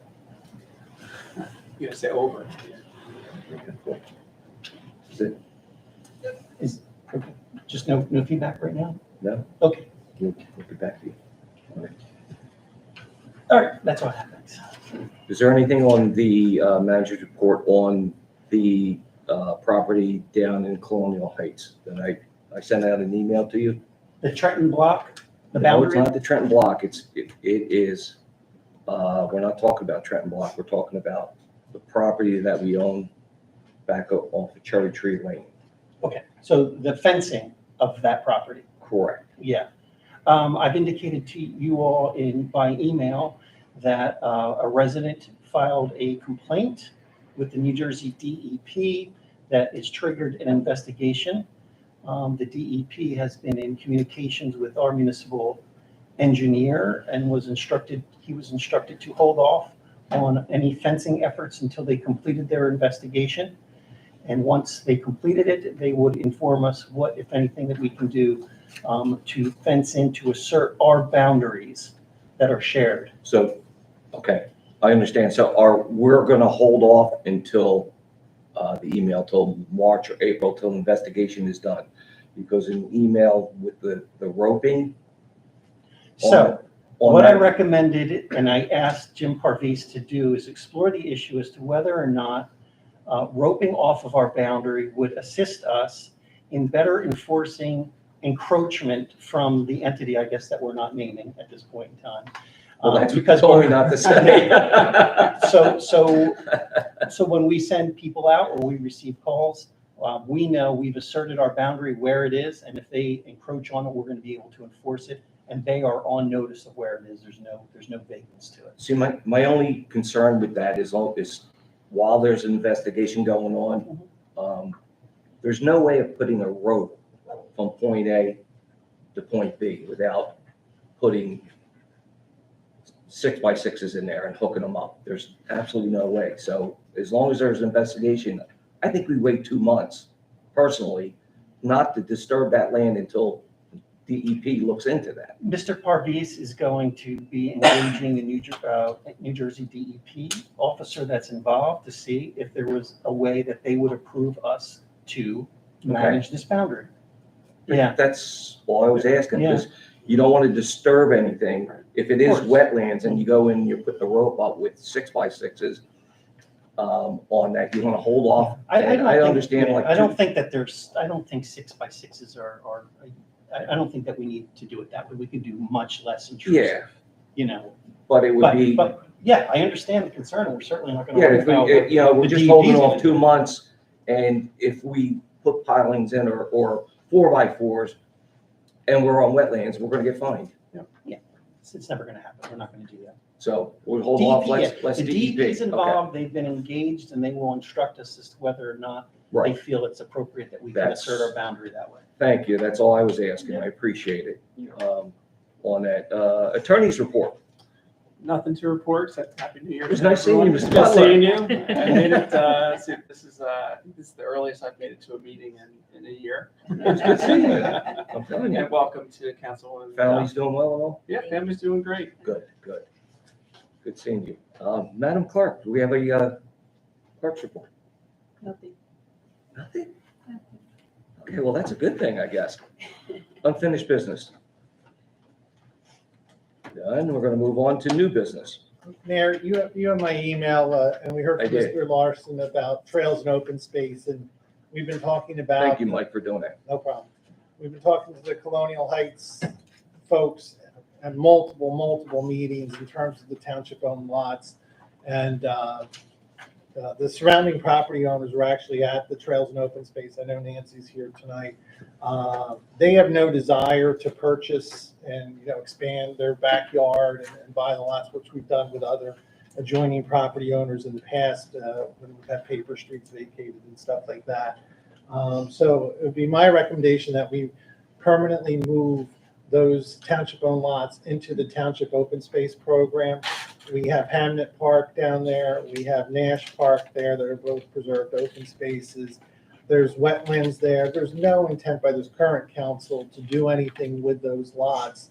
So why don't we permanently put it into the open space program so that future generations will have it to enjoy? That's been brought up by the surrounding neighbors. There's precedent for doing this. In the early 2000s, there was township-owned lots on Johnson Avenue that were the subject of affordable housing proposal. And the manager at the time did put those township-owned lots, even though they weren't owned by Green Acres, into the Green Acres program so that they're permanently preserved and can't be touched. So I think with this, given the outcry that we've heard in this area, it lends itself to it. I'm not saying that for all lots, and I know the planning board, as part of their master plan reexamination, would look at this because there's multiple township-owned lots that aren't in the Green Acres program throughout Lawrence Township. So that's just my recommendation. I'm just bringing it up under new business. No action tonight, but let's do it and get it done. I appreciate it, Councilman Powers. I totally agree. Once the study is done completely with the DEP, so we know what we're looking at on it, and then I think we can move forward. It's up to the council. I think it's a policy decision. So yeah, let's wait and see what the DEP finds out. A couple months, and then go at it. Thank you so much. All right, we have public participation here, 3 minutes. But I'm sorry, it says no one in a gray sweater. Yeah. It's a sweatshirt. I'm sorry. State your name and your address, please, for the record. Martha Friend, 976 Lawrenceville Road. I wanted to just publicly get Gina Whitney's name out, who has spent 2 years trying to get shelters put up at these bus stops and has gone through all the steps that she was told to go through. So I'm so glad, and I appreciate the manager giving his full support to this project. I was going to go out to just lend some data to this on that really, really cold, windy day and bring my thermometers inside and outside, but I decided this was an easy one for council, so I was glad to see that happen. The second thing I'll just say very quickly, and my apologies if I've already received an answer from council on this. I had somebody fairly recently just realize that Kulak Arms moved across and is selling guns in their new place of business. And so then she asked me, and I didn't know the answer, is that going to be the only one in Lawrence? I don't know if we, as a town, as you as council, can say no more in our town. Is that an answer that I can get? If you know, if we're allowed to say. Well, nothing's known, right? Yeah. I mean, unless it's known. Correct. Ms. Nowinski? Well, listen. We passed it within- I like that. We can absolutely look into the issue of prohibiting the sale of guns. Listen, it's a state licensed operation, so it doesn't require any special permitting other than the scrutiny by the state and the federal government that it's required to operate. We can certainly ask our municipal attorney to review a revision if the council was so inclined to set a policy that states that, from this day forward, no additional gun sales would be permitted in our town. And Mr. Mayor, just to add, we have prohibited Yes. sale of gun stores within a certain radius of, just for the record, certain radius of houses of worship as well as educational facilities. So, Which I think the manager did point out, and I think it's come to pass that that's going to be challenged, Yeah. right? Probably going to be overturned. So if we did something else to make sure that. Yeah, I mean, the gun lobby is a pretty powerful force. Yeah. So anything that we do will be subject to scrutiny, and there's no guarantee. But it's certainly a statement by the governing body if that's something that you would like the municipal attorney to explore further. Is that a yes? Does that help you out? I Go would ahead, like to go on Councilwoman. record saying I'd appreciate if the municipal attorney could look into that, please. Not a problem. Thank you. Thank you, Ms. Friend. Yeah. Is there anyone else for public participation? 3 minutes?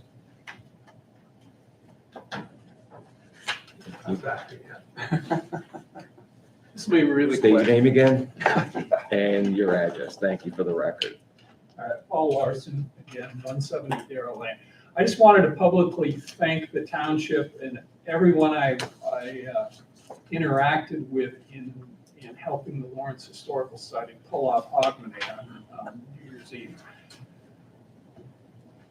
I got involved with getting permitting and stuff that no one else currently with the Historical Society had been involved with, which required me to go to almost every department to get signatures on things. So I got a chance to talk to everybody, but I wanted to thank everybody, particularly Department of Public Works for all the efforts that they did, the police department being out there, the fire marshal's office, pretty much everybody that works, and this is just a great town to live in. So I just wanted to publicly say thank you. Thank you so much, Mr. Larson. Appreciate you coming on. Is there anyone else? Seeing none, we're going to close public participation, please. Can I get a motion to move 18A? Sure, Mayor. In honor of Commissioner Lewis, I will move 18B1 through H10 in a block if there's no objection. Do we need a closed session? You do not. H9, Mayor. I'll second. We need it. I like that move. Mr. Botter, Yes. Mr. Kanaki,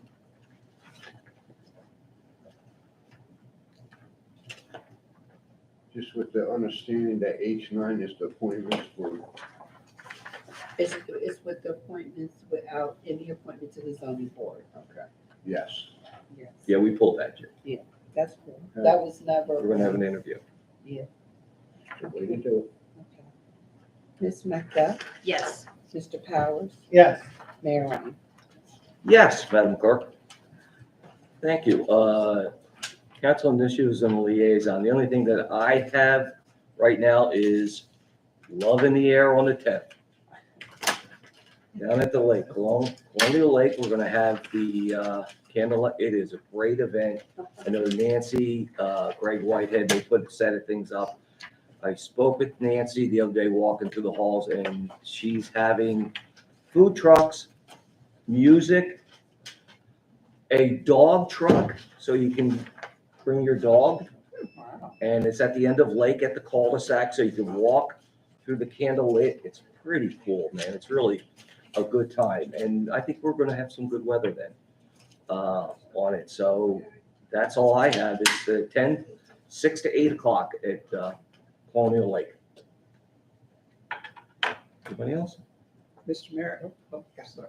I was gonna mention the DEI committee, was working on bus shelters, but Mr. Fetter, kind of beat me to the punch, so.